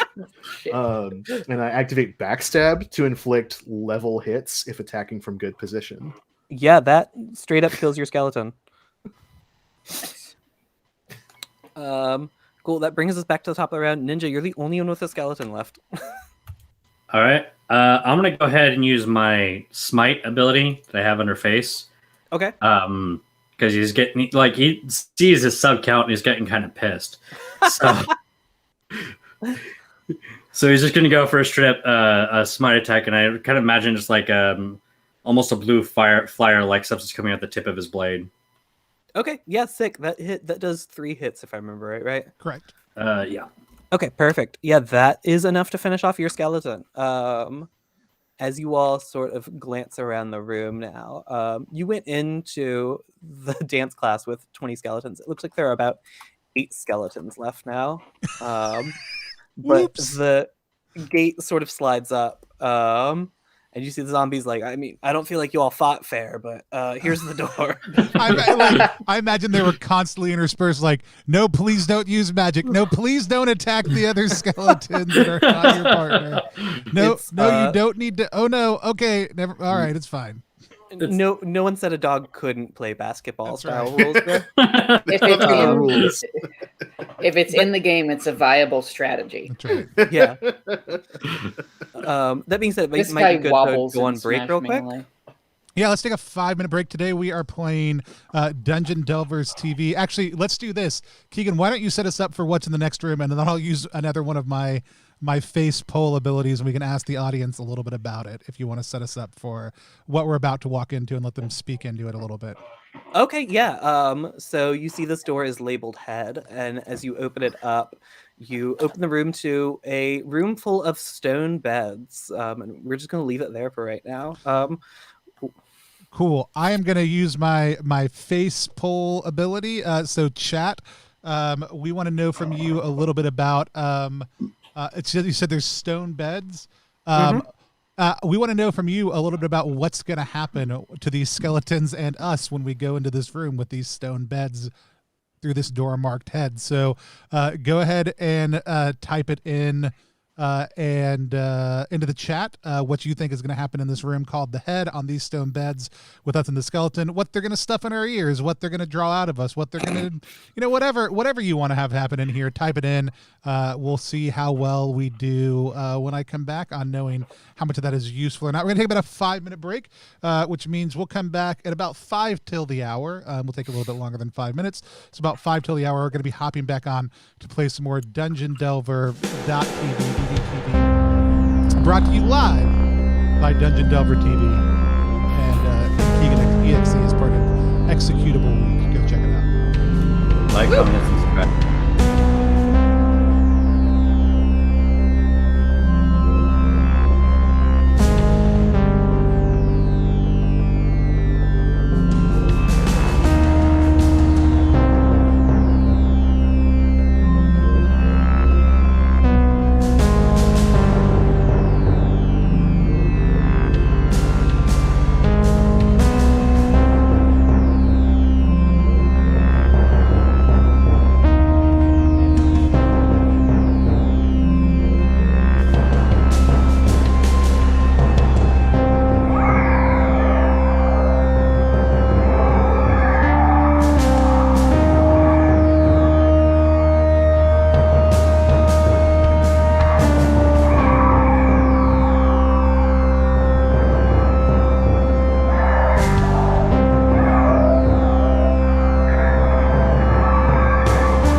We are live again here on Plus One EX. Please roll for content channel, playing DDTV. That's DungeonDelvers.tv, which answers the question: what if instead of going into dungeons for coin, you streamed it live and did it for clout and subs?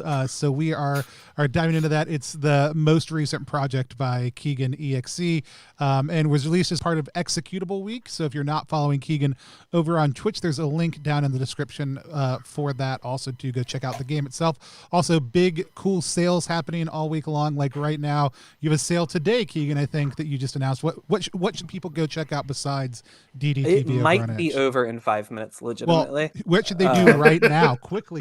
If you very quickly move, you might be able to. I'm double checking if it's over while I say this.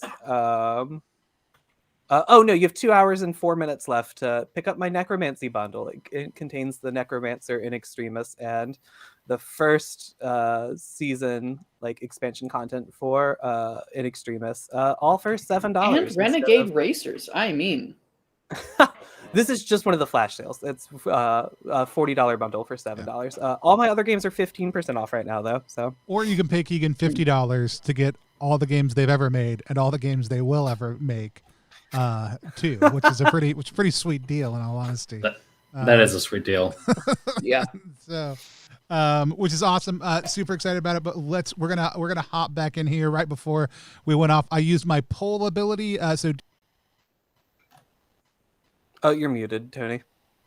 Yeah, you just vanished. In the I used my process poll of ability, clicking so the button. Everyone on stream can The stream can hear me. Tony. It It's just not mutes for us. y'all sometimes. It's weird. It's a weird little thing that Google does every once in a while. Google. But I asked the question using my poll ability, which normally could just be done at the table, allowing you to kind of team brew what's coming up in this room. However, since we're streaming it live, we're using the optional rule to ask the stream. So here are some. I'm going to roll a d6 in just 1 second, but we had some excellent responses about what's happening in this room. Third Joe says, I think you have to pick a head from the collection to replace yours with. Glasswalker says, lay on the bed, and if you're too tall, they cut your head off. Aaron motherfucking King says, based on Johnny Mnemonic, I think that the stone beds are granite crystal memory storage. The head and the brain of this dungeon. They store all the records of everything that's happened here before, but the problem is figuring out a way to extract the data. Binary Star Game says it's like an induction phone charger. The beds are forgetting the skeletons charged to full. Dan Phelps had a unskeleting them by growing meat and nerves on them, which is very, very cool. But we have a no body horror image on, line on. So we're gonna pass on that one. But yeah, I'm gonna roll my roll and see what things they get to pick. Yeah.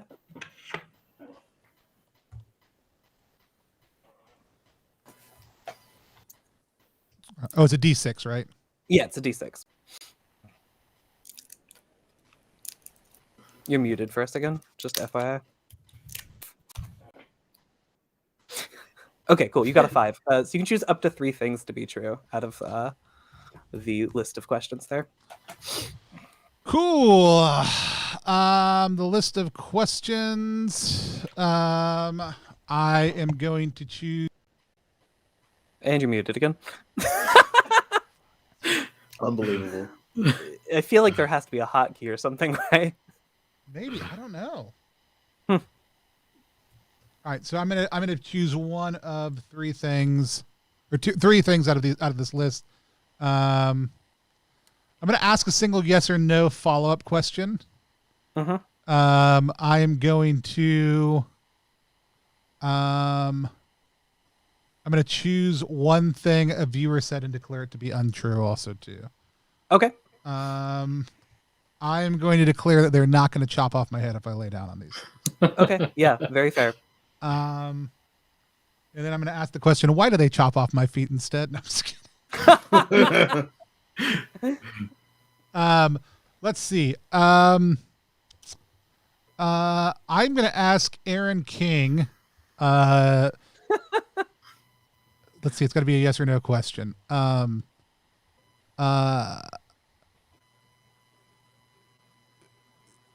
Yes or no question. Yeah, it's complicated. Right. I got to think about it for a second. I'm also going to get some more subscribers. I'm going to say Aaron King, or do I ask Aaron King or do I ask you, Keegan? You can choose either. I'm going to ask, does it look like it's painful to jack in? Aaron, you can take that one. Remembering that we have a line on body horror also too. Yeah, it's extremely painful to jack in. But it does look like you do know that this is sort of like an induction phone charger situation. So while it would be painful to lay down in this bed, but not gory, just painful to lay down in this bed, it would charge come out of it refreshed. Again, lots of questions about what happens when the skeleton is still inside you when you do these things. We're not exploring on this incarnation of this adventure. Yeah, absolutely. Man, I got a 19. Dang. That roll. Damn. Yeah, you get 19 subscribers. Your viewers are really happy you keep interfacing with them. Do I add my face to that, or that's only when I'm doing face stuff, right? Only when you're doing face stuff, yeah. Cool. Cool. Yeah, we know what we know about the beds then. They're painful to jack into. They will take your memories of this location, but you'll leave the situation refreshed. Cool. As we step in, are the skeletons doing anything particular?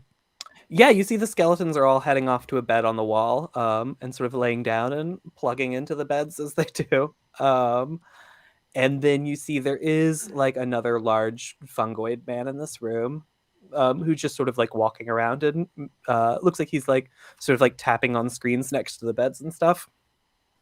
And as you all come, he's like, "Oh, yeah, just take a lay." Have you ever used one of these before? Yeah. What was it like? Okay, well, you sit down. It hurts a lot. You can feel it in your brain. It's not pleasant as it sucks all your memories of the location out. But when you stand back up, incredible. 10 years off your life.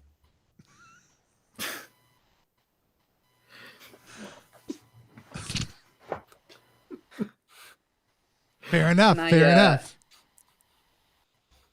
Can I study these? Was the mage? Can I check these out? Just get a sense of, I don't know, what's going on. Would that be helpful? Do we think? I'll say we already used an info ability on these. You're welcome to, but I don't know if I'll be giving you like much more information off it.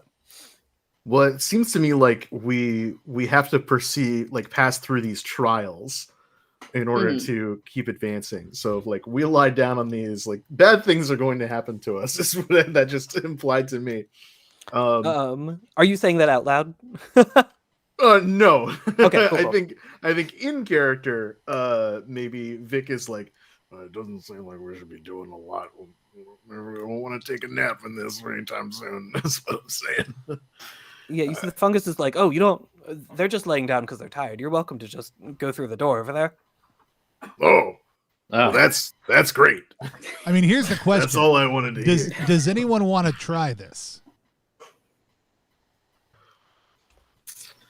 I was gonna say I could maybe make it less unpleasant for us, but if it's totally an opt-in experience, I don't need to worry about anything. I mean, I think for me, it's all, does the chat want this? Like that's You can hear Telly's here like the chat demands it. In fact, I would say that Hux, as a gamer, as a gamer, is Hux a completionist? That's the question. Is Hux a completionist? Absolutely. So I definitely think that like just the idea of plugging into anything is inherently like attractive to Hux. Hux is all about that trans halflingism. So yeah, Hux definitely was like looking at it real hard.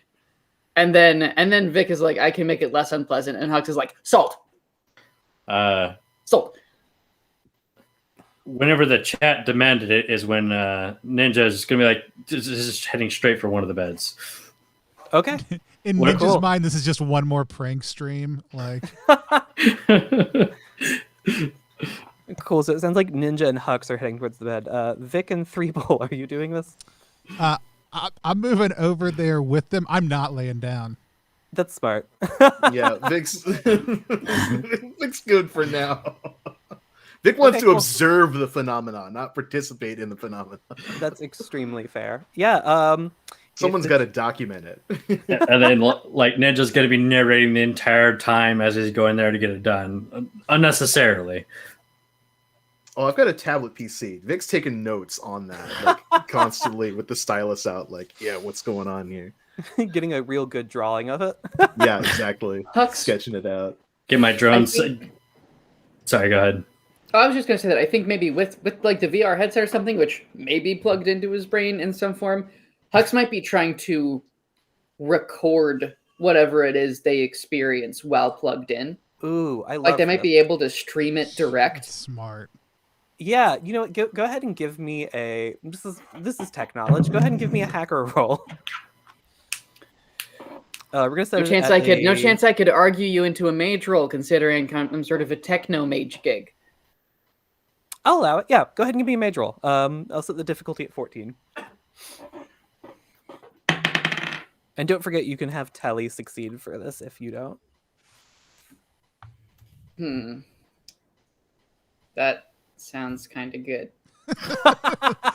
It looks like you're trying to do it for the likes. One sec, he has a list of things he says here. Yeah, he says, "Were you trying to do something?" And you'll see he sweeps in. He's seen this before. This is just, classic adventurer plugging their VR headset into ancient technology. Yeah. It's like a Tuesday for Telly. Yeah, so he comes in and saves it, but you see someone in the chat does clip you messing up, like plugging these things in. It is going to be like a short-lived meme for a little bit, just like Hux not understanding technology. But you're fine. And you will gain 1 D10 subscribers from this. Nice. Someone clips it with the Always Sunny theme song. Oh, jeez. Hux screws up plugging in technology is the opening like black slate. God. Cool. That being said, as you two lay down, can I get a mage roll from both of you? The difficulty on it's going to be 15. All right. Can I say real quick before you get on that? He like set up his drone to like capture, get the video of him on this, him doing this. Mhm. From like, Yeah. Which won't really do much, but I like the flavor text. Yeah, great. Your chat's getting a great view of you doing this. And I rolled a 17. Okay, cool. What did Hux roll? Hux, 20. You rolled a 3. 20. 20. Oh, sick. Okay, so much better. Way better. Yeah, you're both gonna take 1 harm. We did know this was going to hurt you doing it. You avoided taking more harm. It's not comfortable plugging in, but you both get sort of flashes of nightmares, just things you're terrified of for a moment while it sort of powers up, and then you're fine. You're both going to get to rest. You're both going to regain 1 use of an ability. Awesome. As you recharge.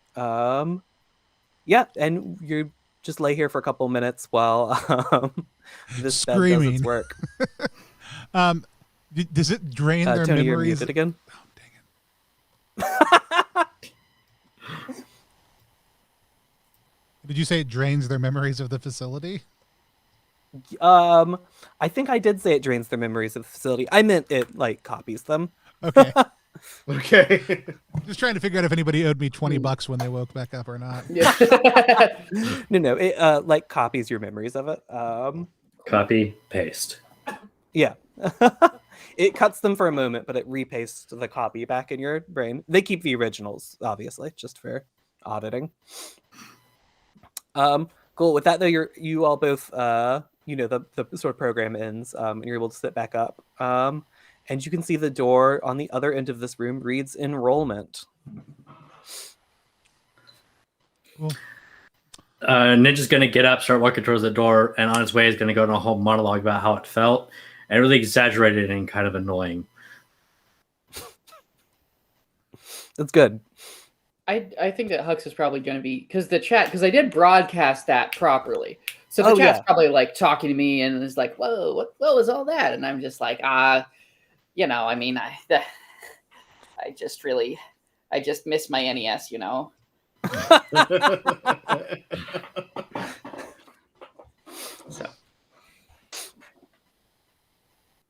just having some chat. Make our way. Cool. Yeah, you head over to this door. It is unlocked, waiting for you. And as you enter it, you enter into a small office. On the other side, there is a skeleton wearing like a business suit, like full suit and tie set up, but just a little skeleton head poking out the top of it.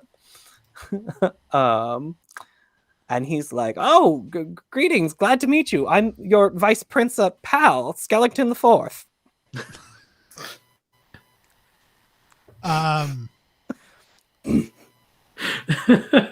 You're the new students. Yes. Perfect. Can I just get your names? I need to get you enrolled in class. They call me John Q. Skellington. Makes sense on account of the skeleton. No relation, I don't think. Oh, okay. And you see he like sort of like writes down some notes. And you three. Knuckles. On account of the knuckle bones. Yes, that's the one. I'm your boy Ninja Bones. On account of the ninja bones.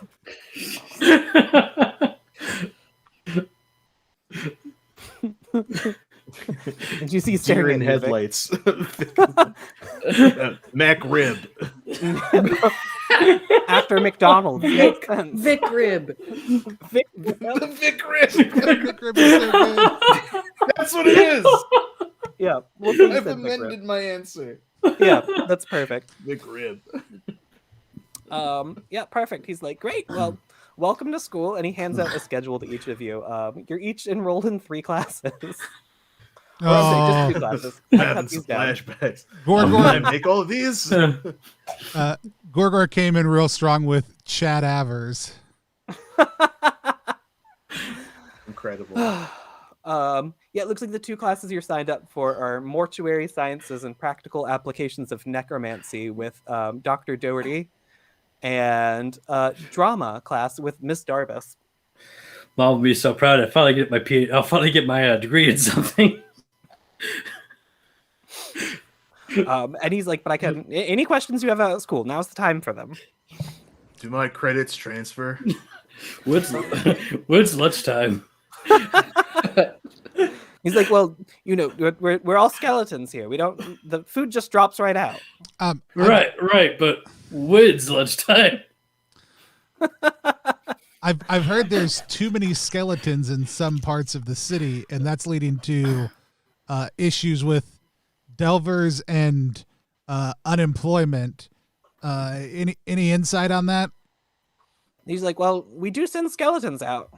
Those are probably our graduates." Oh yeah, the outreach program. Yeah. But it sounds like there may be too many of them in Wheat Crossing. Huh. We did send some out there. Right.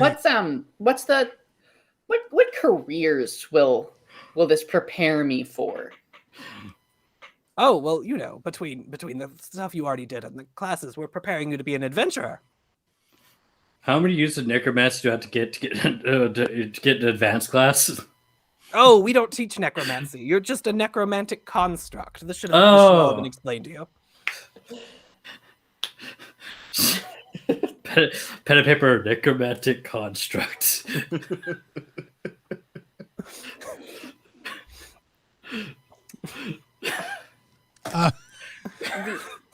Last question for me. Of course.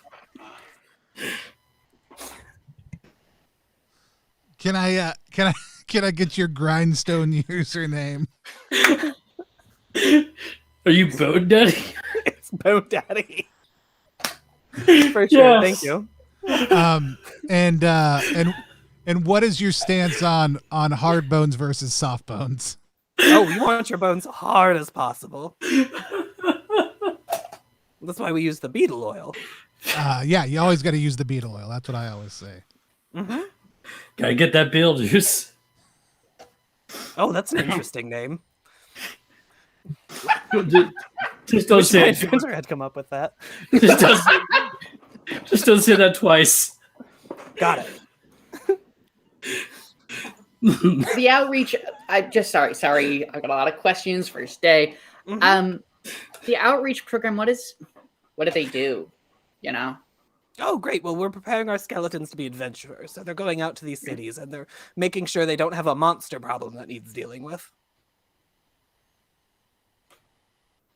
Mm-hmm.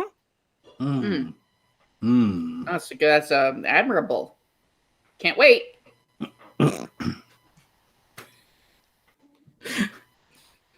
Well, if that's all their questions, and he sort of motions towards the door. I send Bone Daddy a quick message on. Is there a school chat? I'm sorry, is there a school what? I'm sorry. As a note to you, you don't actually have to make it up. I said, is there a school chant? I'm just messing around. Yes. Boola boola. It's a lot of clanking. A lot of rattling. A lot of chattering. Yeah. Cool. So just through. That's the school motto: clank, rattle, chatter. Just follow your class schedule. I'll try first class, I guess. Yeah. Yeah, Sick, you're off to your first class. Your first class is Mortuary Sciences and Practical Applications of Necromancy with Dr. Doherty the Mummy. This is in class, we'll say like 101 or something. But the classrooms here are all well labeled. You're able to make it there, no problem.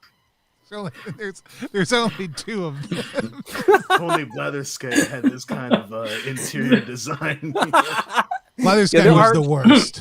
There are just two classes. There's 101 and 102.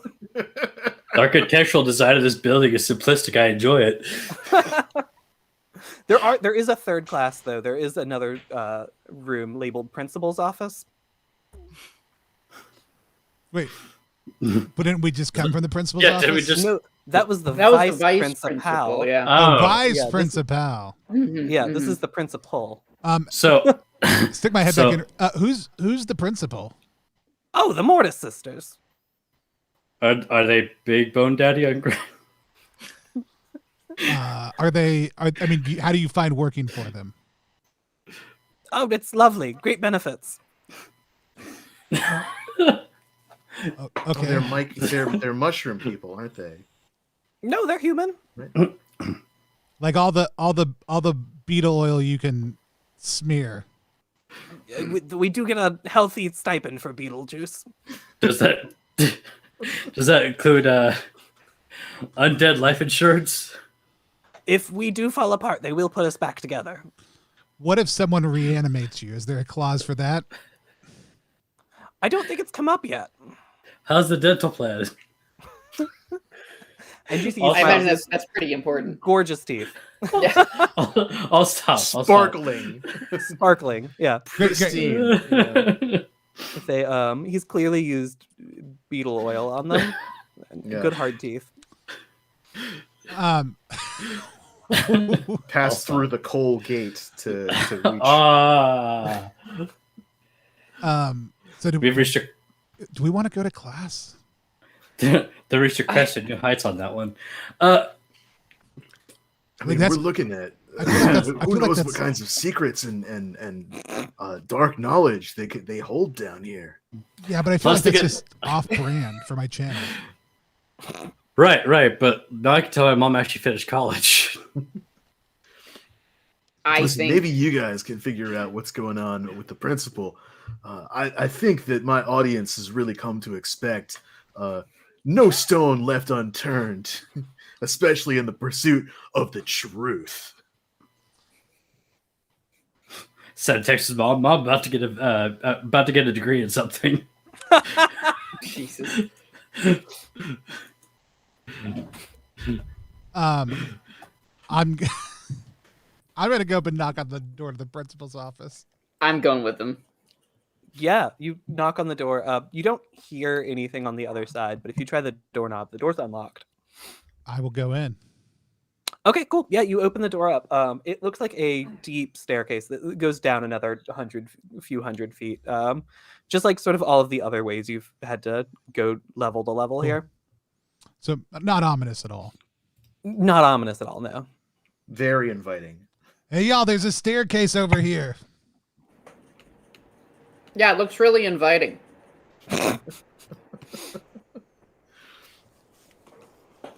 I'm Place just keeps going. gonna start making my way down the staircase. Yeah, absolutely. I'm just gonna pick up my syllabus. I'll be right. And fix like poking a head in the classroom. Yeah, of course. It looks like in the mortuary sciences class, they're in the middle of a pop quiz. So she sort of like shushes you, but like does hand you the syllabus. Sorry, I just need to make sure. I'll catch Yeah. up. Yeah, no worries. And then when you poke your head into the drama class, they are, it looks like doing auditions for a play right now. What play? I did write this. They're doing Chicago. Not Death of a Salesman. Oh man. Not Sweeney Todd. Not Sweeney Todd. I had so many good options, and I chose Chicago. Chicago yeah. is very good. The importance of the importance of having been earnest. Yeah. Oh, You just have to subvert expectations. yeah. Well, that's what humor is all about. It's all about subverting expectations. Cool. Yeah, we're about to head down the stairs. We'll just wait till Tony's back. Sounds good. Oh, that's I was so here. I was cute. just Do you off see what screen. Tony? Do you see what Tony put in the chat? Yeah, he went to go kiss his wife off screen. It's very sweet. I don't do that kind Yeah. of stuff on screen. That's gross. That would be gross. Cool. Yeah. You all go to the principal's office. You head down these stairs. It goes another couple hundred feet below the earth.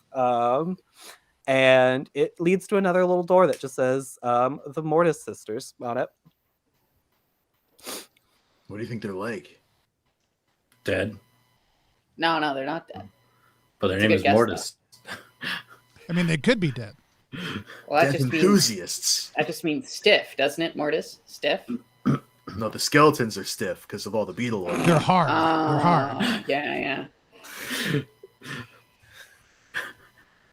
Because of the Beetlejuice. Because of the Beetlejuice. Because of the Beetlejuice. No. Oh no!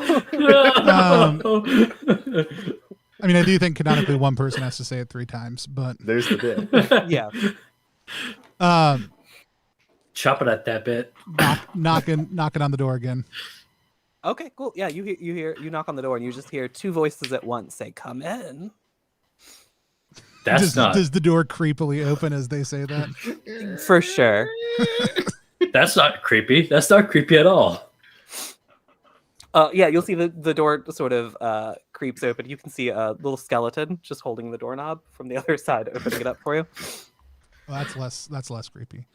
Yeah, no, there you This go. is exactly the kind of content you came here for. Yeah, this is just a fairly dark cave room, though. And you can see there are 2 people standing in the center who we'll get to in a second. And then sort of against the walls and stuff, there are piles of bones. And you can see the 2 figures in the center of the room are doing some sort of magic on a series of bones in the center. It looks like they're just like restitching a skeleton back together. But as you get a good glance at these 2, they're definitely humans. These are, you would assume, Ianthe and Corona Beth from the brochure you saw previously. And as you get a good glance at them, though, they do have like rotten sections of skin. You can see their own skeleton beneath it. But yeah, as you come in, they're like, "Oh, we've been waiting for you." Again, in unison. They always talk in unison. They always say that you become the thing you love. The thing we loved was inside of us all along. And that's the true treasure of a dungeon. The thing. that and the subs. The skeleton. You see, they sort of motion towards a series of like CCTV monitors on the wall, and they're like, "We've been tracking your progress." Oh yeah, yeah. We were coming here because of two reasons. One, Vic's grandma getting up there. I'll let him talk about that. Yeah, she's real. Vic Rib. Vic Rib. That's right. I've heard of it. Another one. Well, there's a lot of skeletons, and people were just asking questions about why so many skeletons. Of course, we make skeletons. We send them out to do work for us. Is that a crime? I like look around at everybody, and we like. Yeah. We like do a huddle up real quick. Like, did we ever I don't know. I don't really know. Is that illegal? I'm not carrots, peas and carrots. Good job, Look, everyone. I flunked law school, so You went in the first place? That's easy. I mean, it seems like all the paperwork's in order. I mean, you do have people, like the agreement is great medical care, but if they die / when they die, they're ours. Yeah, they're ours. Now, I only understand hotel management law, and hospice law does fall underneath that. I did audit a hotel management course when I was at Blatherskite. But yeah, I mean, as far as I can tell, the making them the skeleton is not the problem. And I look back at everybody again, and I was like, did he tell us what the problem was, or just that there were too many skeletons? I think the problem, I don't even know if he said there were too many skeletons. He just said there were skeletons. yeah. I think we might have read into things a little here. I'm feeling kind of bad. Yeah, so we're not sure if we're here to hire skeletons or like, we don't know if he needed more. We're here for less. the truth. But there's definitely an issue with the amount of skeletons. I'm also here for the subs. Yes, you're streamers. I'll tell Said you. with derision. Streamers, rude. Yeah. Streamers derogatory. There we go. That's the word I was looking for. I'll tell you what. We can all agree there's an issue with the amount of skeletons, right? Like it's either We need either more too of many them. or not enough. One of the two. More. It seems to me like you have a lot already, and Yeah.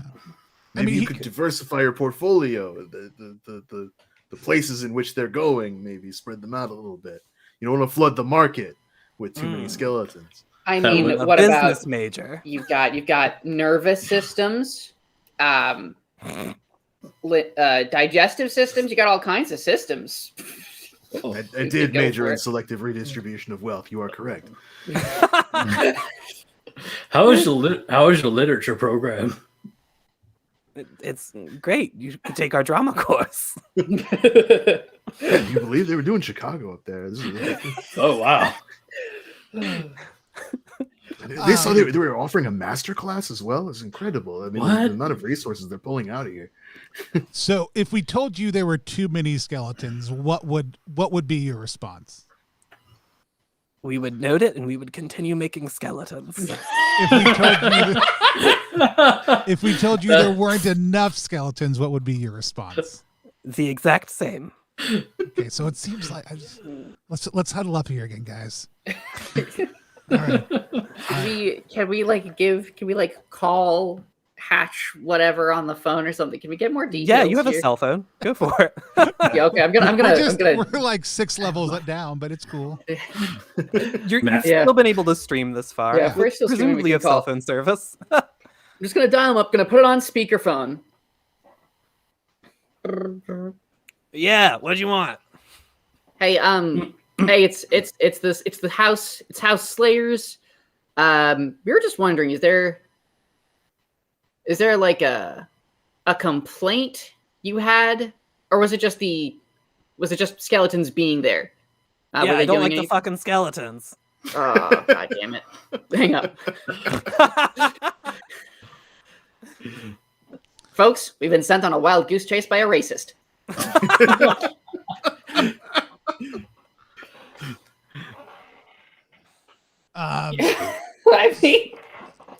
gonna scale a ton of trouble here. So I think it's time we came clean. My name is not John Q. Skellington. And I'm not. Did you And I'm say not they- Ninja Bones. They place down the bones they were working on, and they go over to the computer. They're typing in. They're like, "Okay, so your I'm sorry. What'd you say your name actually was?" I didn't, but I mean, like, I guess are we allowed to be students here if we're not? If I'm not a skeleton? There's a skeleton inside you. I don't have a problem with you staying here. There's a skeleton in all of us. Okay, I guess here's the other question. If I go to school here, do you automatically get my skeleton? Yes, Ah. but the school is free, you see, so it's making a trade. Something you So there's- want, an education, and something we want, more bones. This is a very transparent process, in all honesty. But on the Honestly, bright, refreshing in today's economy. on the bright side, no student loans. Yeah, it's much better. If you've ever gone to necromancy school, you'd understand the student loans are terrible. In a way, the bones are the loan. They will cost you an arm and a leg. Interest free though. Interest free. Yeah, like the I'm exact very amount of interested bones in you what have. This is talking. What are you talking? If I bring you other bones, can I just keep my bones at the end? No, we want your specific educated bones. Would my bones be educated or would the brain be educated? Both.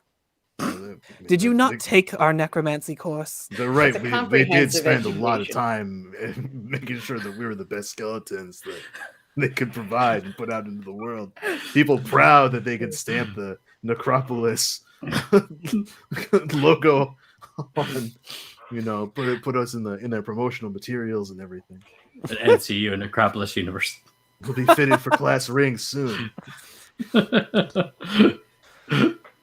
Right, but down to the bone size, not to the finger size. Right. I Do mean, you have a do you have any esports here? What's an e-sport? Don't worry about it. it's like streaming. Yeah. Interesting. A lot We'll, of we'll consider adding it at our next campus. We're going to expand, you see. Oh, expand where?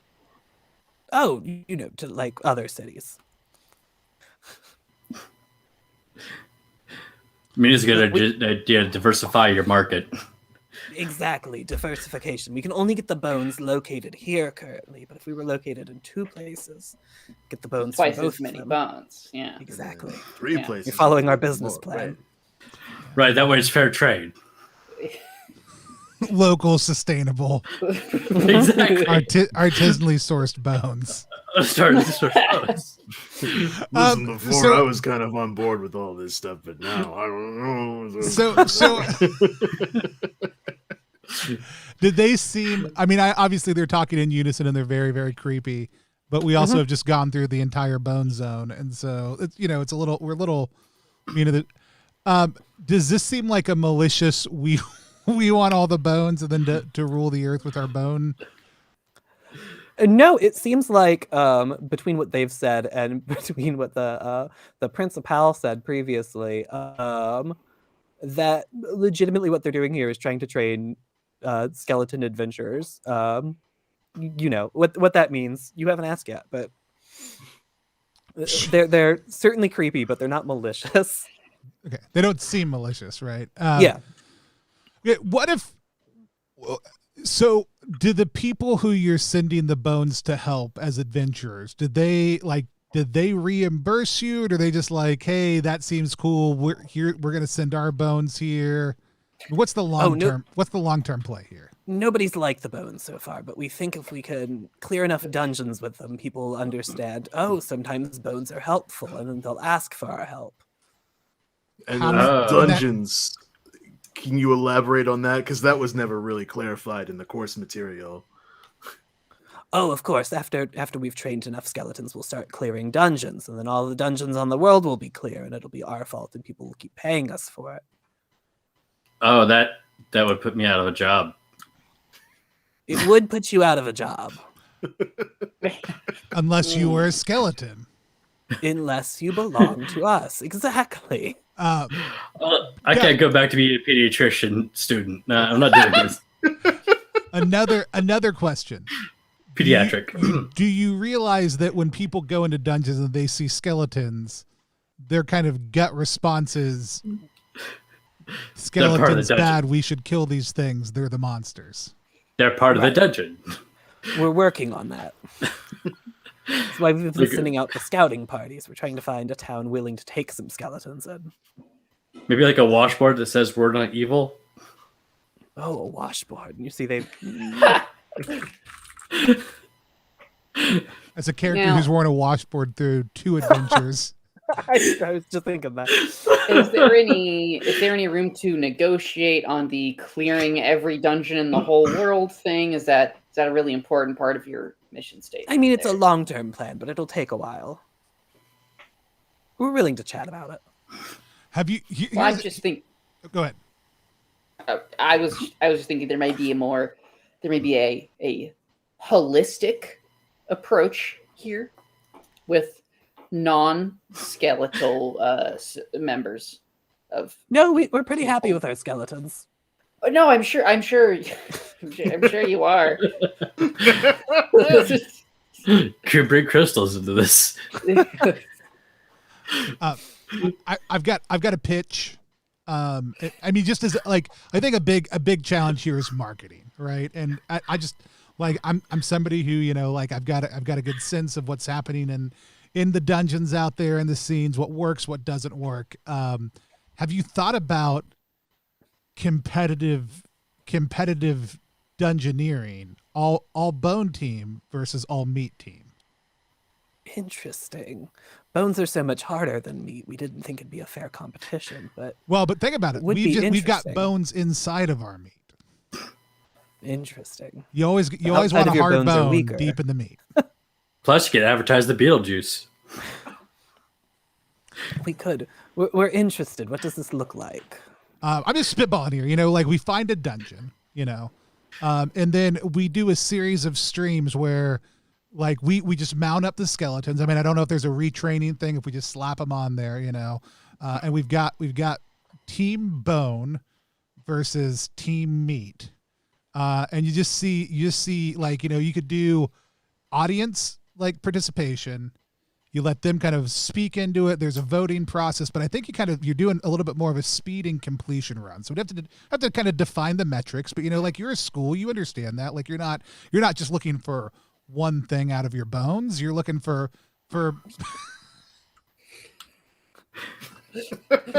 and don't forget about you're looking for hardness. You're looking for luminosity. You're looking to how invigorated are they? What are their skills? You know, like projected white for blood a lot of cell different things in your bones. production. You know, so you got to develop a comprehensive metric that says, hey, did meat team do better than bone team, right? But it's not about who wins any given dungeon. It's about getting eyes on the bone option, which, you know, currently no one even knows exists. Plus, you get the sponsorship deals. deals. Said here, yeah, with sponsorships and with this esports theming, I think we're looking at the first bone sport. You know, we've heard of blood sport, and that's boring, but bone sport is where it's at. I love this. To build on what you're putting down there, I think we clear these dungeons. Once the dungeons are clear, there's no population there, and you're right. You will populate those dungeons, and you, as the population of the dungeon, will be there to showcase the best that the Necropolis can offer to the world. The best talent who are able to take on top tier adventurers of any size and skill level, and regularly will be able to have these showcases where people can come and demonstrate their skills against the best of the Necropolis, the best students, these alumni, these veterans, the summa cum laude intramurals, right? You can have a cross promotion and send people, you know, kind of from the junior leagues, collegiate bone sport, up to professional. I think there's a Interesting. lot of marketing here, because you can always provide more talent, especially when people start to get, a little rusty. And we, as meat puppets, can consistently provide our own talent as well. I think it's beautifully synergistic. Look, In fact, some of that fallen talent could become some of your talent. Corporate synergy. Corporate synergy. It's an ecosystem. Yeah, if I'll say, whoever wants to make this, I'll let one of you make a face roll here with advantage. We're looking for a 14 I would to see if we can convince the Mortis sisters. It's your pitch. You should do absolutely. Yeah. Make this happen. I also got them face bonuses. You got Yeah, the I was face like, one bonus. phase, so that's 100% you. That's a 6, but then also a nat 20. A nat 20 is gonna do it. So you see, they're like nodding their heads along with it. They're like, get into dungeon sports. That's Seems where the like a money's at. deal. I'm just thinking, like, I know a guy, he makes flesh golems. I bet you he'd be all over this. I know a couple other elementalists, the partnership possibilities are endless. Yeah, this is great. I'll say they're willing to make this deal. They reach out their hands. They're gonna try to shake on this. I'm going to shake on it. Yeah, perfect. Let's call it here then. We shake on this, and we're going to zoom out real fast for and see just the next couple of months here as the Mortis sisters. Hold on. teams. I think here I've got one more use of face poll. Yeah. I would love to poll the audience. What are some of the aspects of this new bone versus meat competitive dungeon delving league that we've created? I'd love to hear some thoughts from the this poll. Above the table works really well because we are in the same universe as Brandon Leon Gambetta's upcoming game Radcrawl, which is about doing dungeon sports. Oh man! Yeah. Full circle, baby. Dude, I love this little connected universe here with Radcrawl and High Magic Little Lives in DDTV. Like, that's just something, not to get too far from the game, but that's just like I haven't really seen is like these multiple creators making different games in the same setting. I just think it rules. That's all. Role-playing cinematic universe. Yeah. Exactly. Well, I rolled a 6, so we're gonna get all the good things.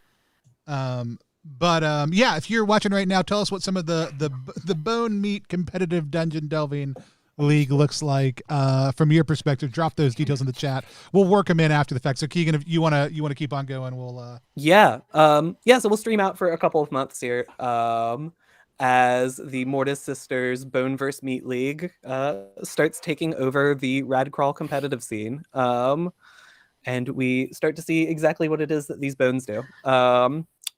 But yeah, that was this was DDTV, and this was Under the Necropolis. Let's see what bones can do for you. Awesome. We're gonna do our reaction roll while we find out some of the aspects of that, and then we'll pick some of those out from the chat also too. Here we go with reaction roll. Reaction roll is a live stream within a live stream. It's our chance to sit down with the creator of a game that we just played and talk to them about our experience playing that game. Today we sat down and we played Dungeon Delver TV, DDTV for short, but we also used an adventure called Beneath the Necropolis, which is for Down We Go, which is another what's the titular system of the Together We Go games, which is the mechanical system this operates on. But Keegan has done a phenomenal job of making this amazing post-dungeon fantasy game that brought a lot of things together. It did an incredibly fresh turn on every single concept that they included in that to make DDTV. Keegan, for people who are not familiar with what a post-fantasy dungeon is or what Dungeon Delvers TV is, tell us a little bit about who you are and what that is. Yeah, so I'm Keegan. You can find me at KeeganEXE.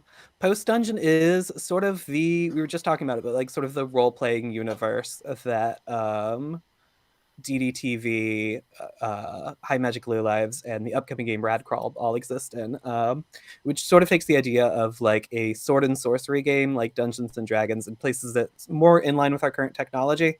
So, we still have wizards and we still have dungeons, but, the Lich has a cell phone and also puts out like viruses and stuff like that. And in this game specifically, everybody is a dungeon streamer. So we're going deep into dungeons and streaming what we see for our fantasy Twitch viewers. Awesome. And we were sponsored by DungeonDelver.tv for this adventure, by which I mean we had enough subscribers in order for that to happen. But I had an absolute blast playing. I'll share some of my thoughts in just a minute, but let's whip around, meet our other players, and hear what they thought about it. Let's start with first time on the stream. We've got Simon. Simon, tell people who you are, what you do, where they can find you online, but tell us what it was like to play DungeonDelvers.tv. Sure. Once again, I'm Simon. You can find me on Twitter at Lucha Libris. I write and publish tabletop role-playing games at colorspraygames.itch.io. I'm a cast member for the primarily BIMPOC and all queer Twitch channel All Nerds Here. That's twitch.tv/All Nerds Here. And I also am a voice actor for the queer sci-fi and fantasy audio drama The Penumbra Podcast. If you want to hear yourself represented in stories, that's at The Penumbra Pod on Twitter, thepenumbrapodcast.com. I really enjoyed this a lot. I love these like old school type games that have twists on the usual formula. I think we all love games that have like the 6 stats and you roll the d20 and things happen. Player knowledge, etc. All of these kind of conceits. But the twists are always, I think, what makes those games really sing and stand out. And for me, what a big part of that is the concept of streaming as loot. Instead of gaining gold, your XP is your sub count, which is a great way of extending the universe and setting the tone for things. And that I think is really compelling. It pushes players in a way I think that some other games may struggle to do things that are more dramatic for the sake of the views. And I think that's really great, is that you're doing things not necessarily because they would be risky or like fun for you as a player, but also like they are fun for you as a player, and you're doing it for your audience, and that encourages you to kind of get outside of your comfort zone and lay in a bed that might copy your memories and things like that. I think that's great.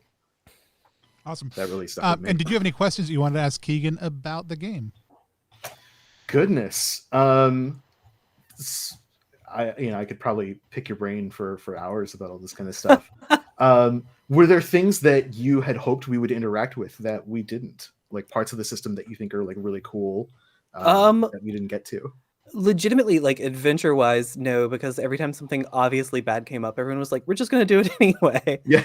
Which was really fun. But no, we basically hit like all of the parts of the system. I was really excited to see how poll went. It was the thing I was most excited about, and Tony grabbed it. So that's super cool. Like, and I think it's great when you have things that encourage. We're seeing, I think, in this like the last year, a surge of people trying to consider the online play experience, because we're all isolated right now, and making games that are built not just for online play in general, but for audiences with this explosion of actual play. And so something that you can use that not only works for your table, but works when you have an actual audience that you're polling, I think is just such a cool, really exciting element of the game. Cool, thank you. Yeah, I think the only small bit of system we didn't do was there's like a specific like time crunch roll, but we were never under like any sort of time pressure. Really it's like just that an one, interesting system that Clove, I can't think of their last name offhand. But yeah, someone else came up with this really cool dice system that I stole for this game. Well, and I'd love to mention, like, when I saw when it came up in the brain trust, we were all originally kind of talking about that time crunch system, and you had kind of popped it up, and a couple of us were going back and forth. Like for me, in an old school system, or an old school OSR inspired system, time is in a lot of moments an element that we don't think about as much in a modern system, right? Mm-hmm. You could just stand there and work on something until it's done or till some sort of narrative conceit. But like in Down We Go when I'm running or in Through the Void, like if people don't want to use an abilities happen quickly and automatically, right? Like that's the beauty of them. And if you don't, like it's going to take time, which inherently just for me to keep it simple just means I'm going to check for a random encounter, right? You're going to take 10 minutes to stand there. Lights are going to burn down, oil's going to run out, and you run the risk of something coming along. It's very abstracted. The time crunch mechanic varies that up a little bit by saying like, hey, you're going to sit here, because essentially the mechanic is like you're going to roll a dice until you roll a 6 on a d6, right? Yes, you're going to roll the dice until you hit a d6. It's going to be a task you're going to be successful at. It just covers A, how much time it's going to take you, and B, if there is fallout related to whatever the task you're doing is. So the example it gives is you're like trying to pick a lock while somebody's actively looking for you.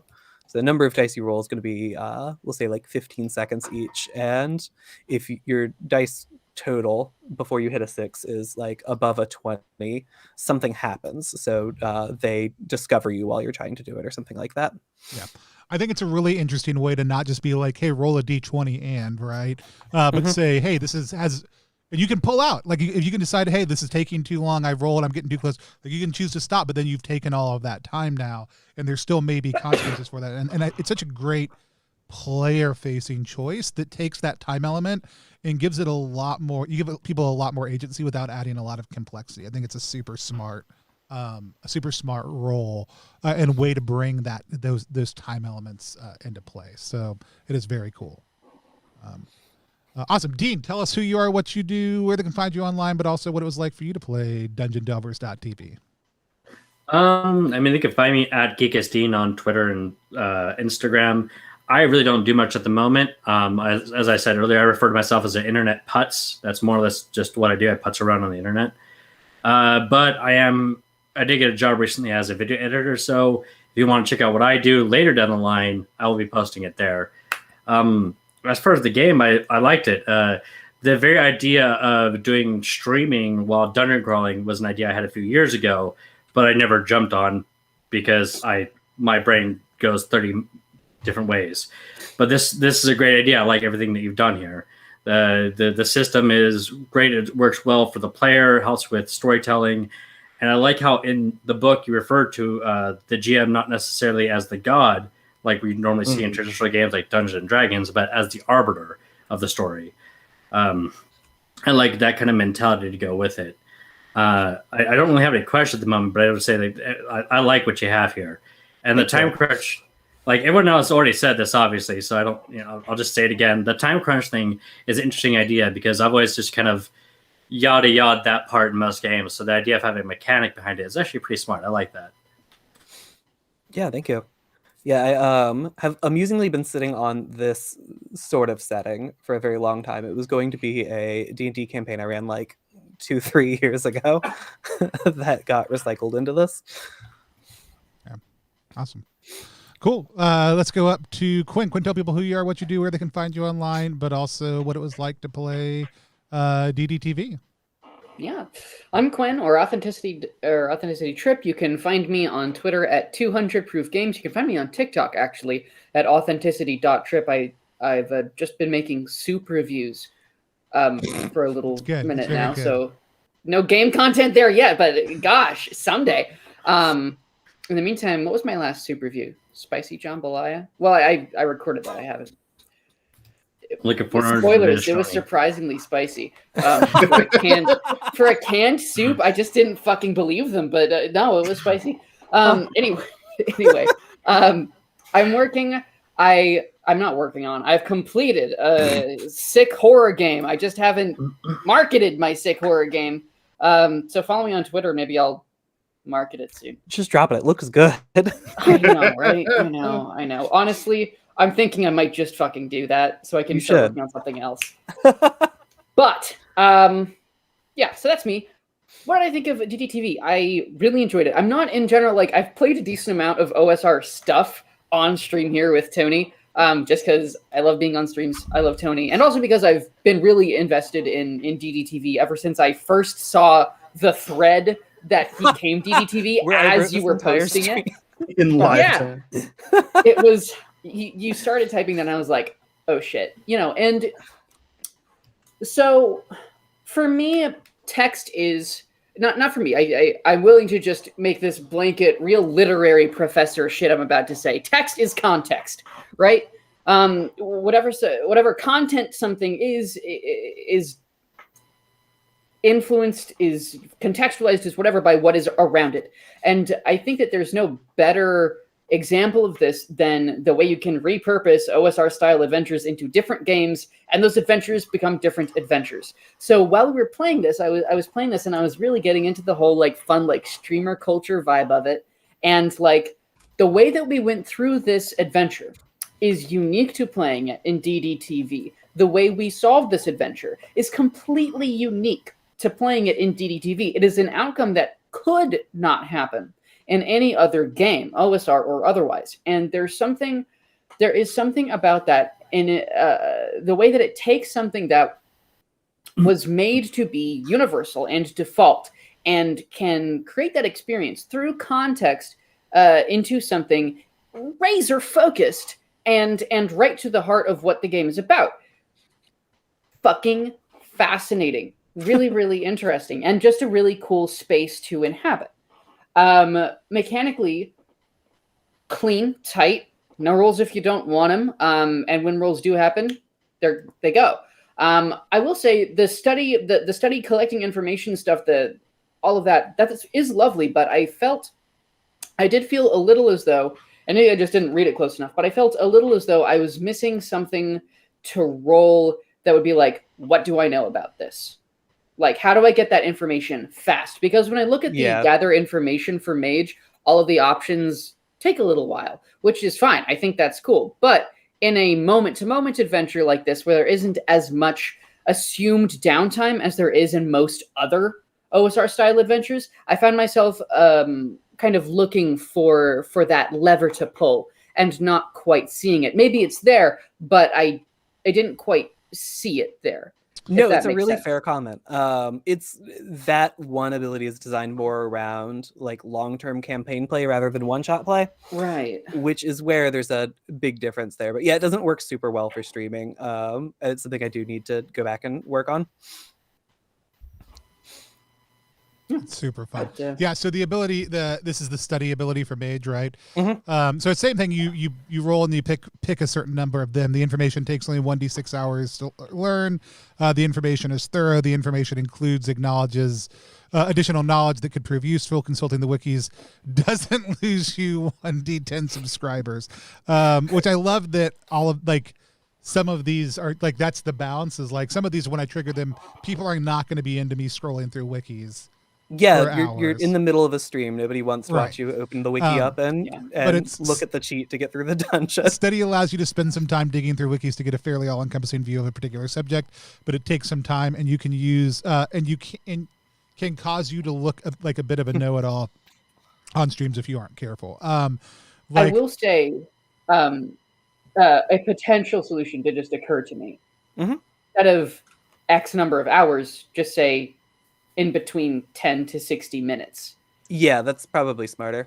Yeah, I want to write that down. Because on a stream, that's an incredibly long time, anyways. But yeah, I do think it also goes back to like a big thing for OSRs, and I think this one requires you to think differently. So this, I mean, maybe this is worth thinking about, maybe it's not, but like the default is always interrogate the fiction, right? Like, so not saying like, hey, what is this something that I would know, right? Like, or can I just like, especially for Together We Go systems, lots of times declarative statements will hold the day. Like, I know this is usually a pretty valid thing to do, or just making a pitch to the GM is I think super valid. But I think that's a type of play both in GMing and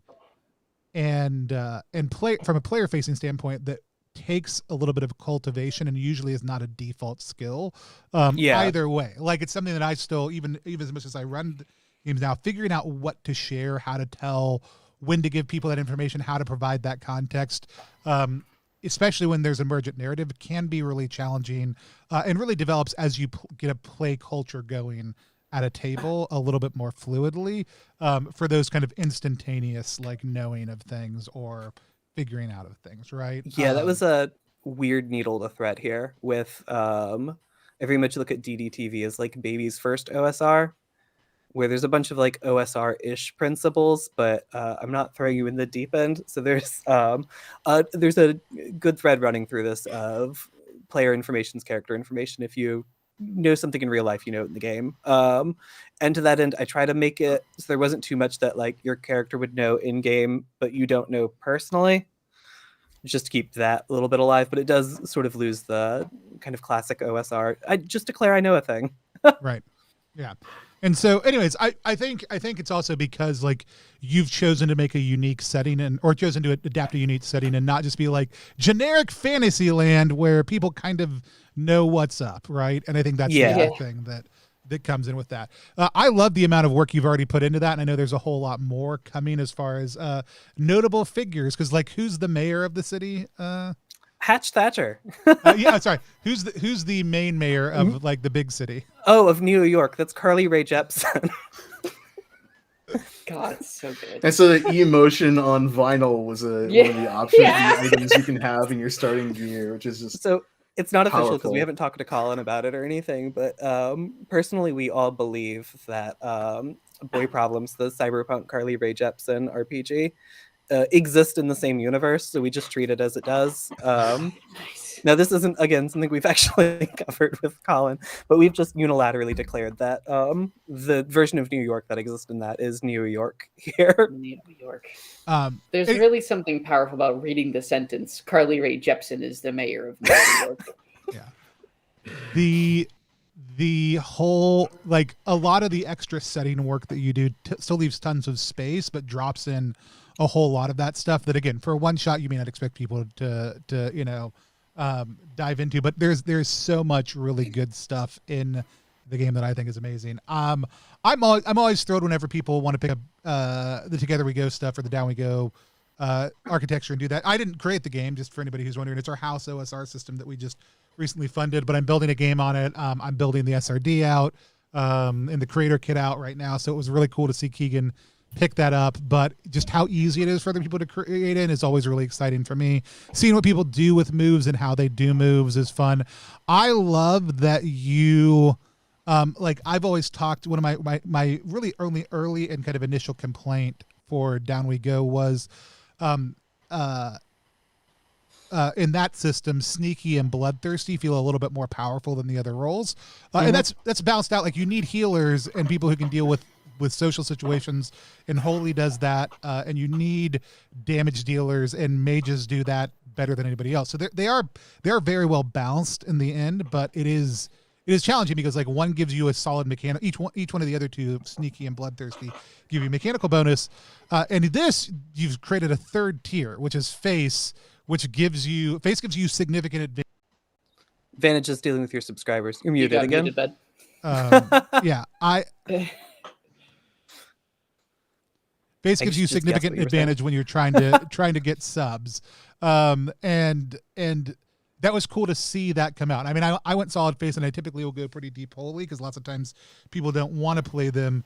In this one, since that's your cred, like it's a way more attractive thing to be like, oh, this is another pathway to success in a very real way. But also, if everybody does this, we're still going to be screwed in these other areas, and so we have to diversify. So.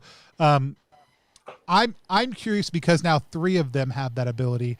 Have you thought about, and I don't think it matters one way or the other, this is just a nitpicky question. Have you thought about how Mage bounces into that, or how you make Mage feel as potent as the other 3? Yes, so not only does it have more damage dealing options, a thing that is a little bit in the text here and there is that if you have a wand, you can, instead of rolling champion to hit, you can actually just roll mage to hit someone with a magic attack instead. It still just does 1 damage like the other attacks do, but the mage also gets things like instead of getting light, medium, or heavy armor, they have robes, so they get to re-roll attacks and stuff. And it really more heavily focuses them as an attacking class. Which I think is great and should be the case in all things. Yeah, so they're very like glass cannon-y. They do a lot of hacking. They don't miss very frequently. And then on the other end of that, the champion now has more things where they support the party in a more direct way. Yeah. I love Like that. with heavy armor, you can re-roll defensive rolls 3 times. You can take hits for your friends, and That's you can great. also still hit with a sword, which is still great. So Right. I sort of moved the mage into the same direction and then diversified them with like items and other stuff in game. Yeah.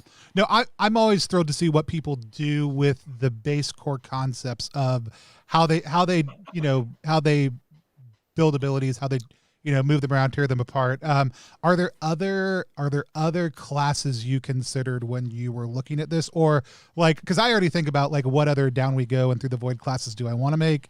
Have you thought about other classes or other backgrounds you're looking forward to in the future? I feel like you know the answer to this, and it's a leading question. I mean, I do know. I don't remember what any of them were, but I do know we had a conversation about this. Yes. Yeah, so there is, and this is probably not going in the actual game launch. It's probably a thing down the line, but I do have a system of prestige classes laid out, which are a mix. You can either like double hacker or like hacker mage, hacker face, hacker champion for all of the combinations of classes. That are like more specialized. They'll probably have like passives or something tied to each of them. Awesome. Yeah, because That's a I good idea. even think about like the backgrounds that I chose for Through the Void, which I loved seeing somebody else use backgrounds too, because I think they're super fun. Like some of those, like I would love to see a monster farmer that all of a sudden has just gone deep in that and is in the dungeon and has just like almost Pokemon like summoner type vibes of like, hey, I've got a main friend who is in the dungeon with me who's a monster, but also I've got 2 or 3 other friends, and here are my abilities that I unlock by having these weird creatures with me or having spent time with monsters also too. I think there's a lot of fun alt classes in this area you could mess around with too. Yeah, there's a ton of cool directions to go from here. Yeah. And so I'm super excited about it. It made me like, I know I dug through some of the rad crawl stuff that Brandon had done earlier when everything was launching. It makes me just want to go back and spend more time looking through all of it, because I do love all the There's pieces really from cool that. stuff in the works for it. And so I it's, I always think, and this is such a prime example of like, people will oftentimes look at other people's games or systems or whatever and be like, oh, I want to do that. How close can I get to it? And the answer is, well, just ask that person and then get as close as you want, because And that's literally what happened here. Is I was talking about this, and I think Dan Phipps was the one who pointed out, like, hey, this is actually really close to High Magic Low Lives. And I was like, oh no, am I stepping on your toes? It's like, no, you're fine. Don't worry about it. And we got talking about it, like, what if this just was a High Magic Low Lives? I don't have to come up with a whole fantasy world on our end. yeah. And then, more people hear this, and we keep just adding more onto that.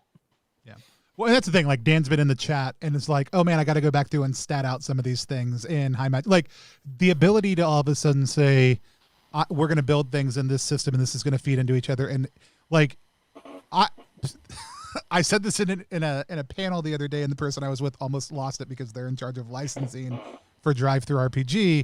And I was like, you don't need other people's permissions to design stuff using their game ideas, because you don't. Like, Yeah. you don't. And they were like, "What? You got to check their licensing." And it's like, only if I want to use that as my reference point. Like, you can't rip somebody's stuff off. Don't be a scummy, horrible person. But like 95% of the time, like, there's an opportunity to just be like, yeah, just go do this. Like, people are not looking for licensing and royalty. You contact the individual, but also if you don't and you just want to start designing stuff, just go for it, because it's such a huge thing. Dan's in the chat saying sometimes we add more games without talking to their creators. Sometimes we add more games without talking to their creators. In the case of Carly Rae Jepsen, and so. But no, I think it's such a cool thing to see, and it creates these interesting fusion points. And I've seen it happen with so many of my favorite games that I absolutely love it. I really hope. I would love to find a way at some point in time to find a group of players who are like, hey, I want to dress up as my character. Like, we want to do backgrounds and do like even if it was just like a month or 2 month long or 6 week long like actual play of DDTV, but really play up the online Really in play character. components and getting really into character and streaming as if we were doing it. And then, you know, like I think it'd be a blast. Happy to host it here. Happy if it's somewhere else also too, and just watching it. It's just, I think it's such a ripe thing and such a great way to do storytelling. So I'm very, very excited about it. Yeah, I know we've talked about it before. We're looking at it, everyone. Calm down, everybody. Which brings us to, we're gonna be done in just 1 second. We do. You're muted again. We do have an interview this and he week. can't figure out how to stream. Yeah, we do have an interview this week with Sean McCoy of Mothership on Thursday evening. I think it's at 9 p.m. I'll double check, but we'll have images going out about it later on this week because that way his baby's asleep. And we're going to talk all things Mothership. So if you've been following that amazing campaign, it's been an absolute honor to see it just kind of rocket ship off into the horrible void of space to get eaten by monsters. And just such a great thing, but I'm very excited to sit down with Sean and talk about that. But then kind of a light weekend for us other than that. We're, as we get into the busier time of year for my day job, doing a few less streams, but we'll have plenty of great games coming out. So if you haven't hit follow on the channel, or check out our YouTube channel where we put up all the videos. Afterwards, we actually multi-platform stream. So if that's better for you, let us know. But we're gonna raid somebody because we have to. Our options easily are TPK roleplay. The other option that is I think a high contender is my teenage son is streaming right now. Oh yeah, we have to hit your teenage and we son. Gotta do that. We can rate him. It looks like it says Among Us. So is that who we want to raid? Yeah, that sounds good. Oh yeah. All right, cool. We'll do that in just yeah, and then 1 second. Go ahead, Catch Keegan. me back in a few days. I'll be on TPK, amusingly, since we were just talking about them. We're playing DDTV on TPK on the 20th. For my birthday. It's the season finale of The Top Shelf. Yeah. Nice. I was super excited to see that be the final stream. And I love that we get to bookend executable week. Yeah. I plan the week around the streams. There we go. And so I'm super excited to tune in and watch that one also too, and answer some polls in the chat as well. So I'm gonna hit start raid. I'm always suck at raids. We're gonna hit it. It's gonna work. I'm gonna hit start raid. I don't know how this works. All right. I need to bounce also. Okay, well, give us just a second. We'll be ended up in just. All right, here we go. All right, everybody, thanks so much for playing with us. We'll talk to you later. Hey guys. Everyone. Bye.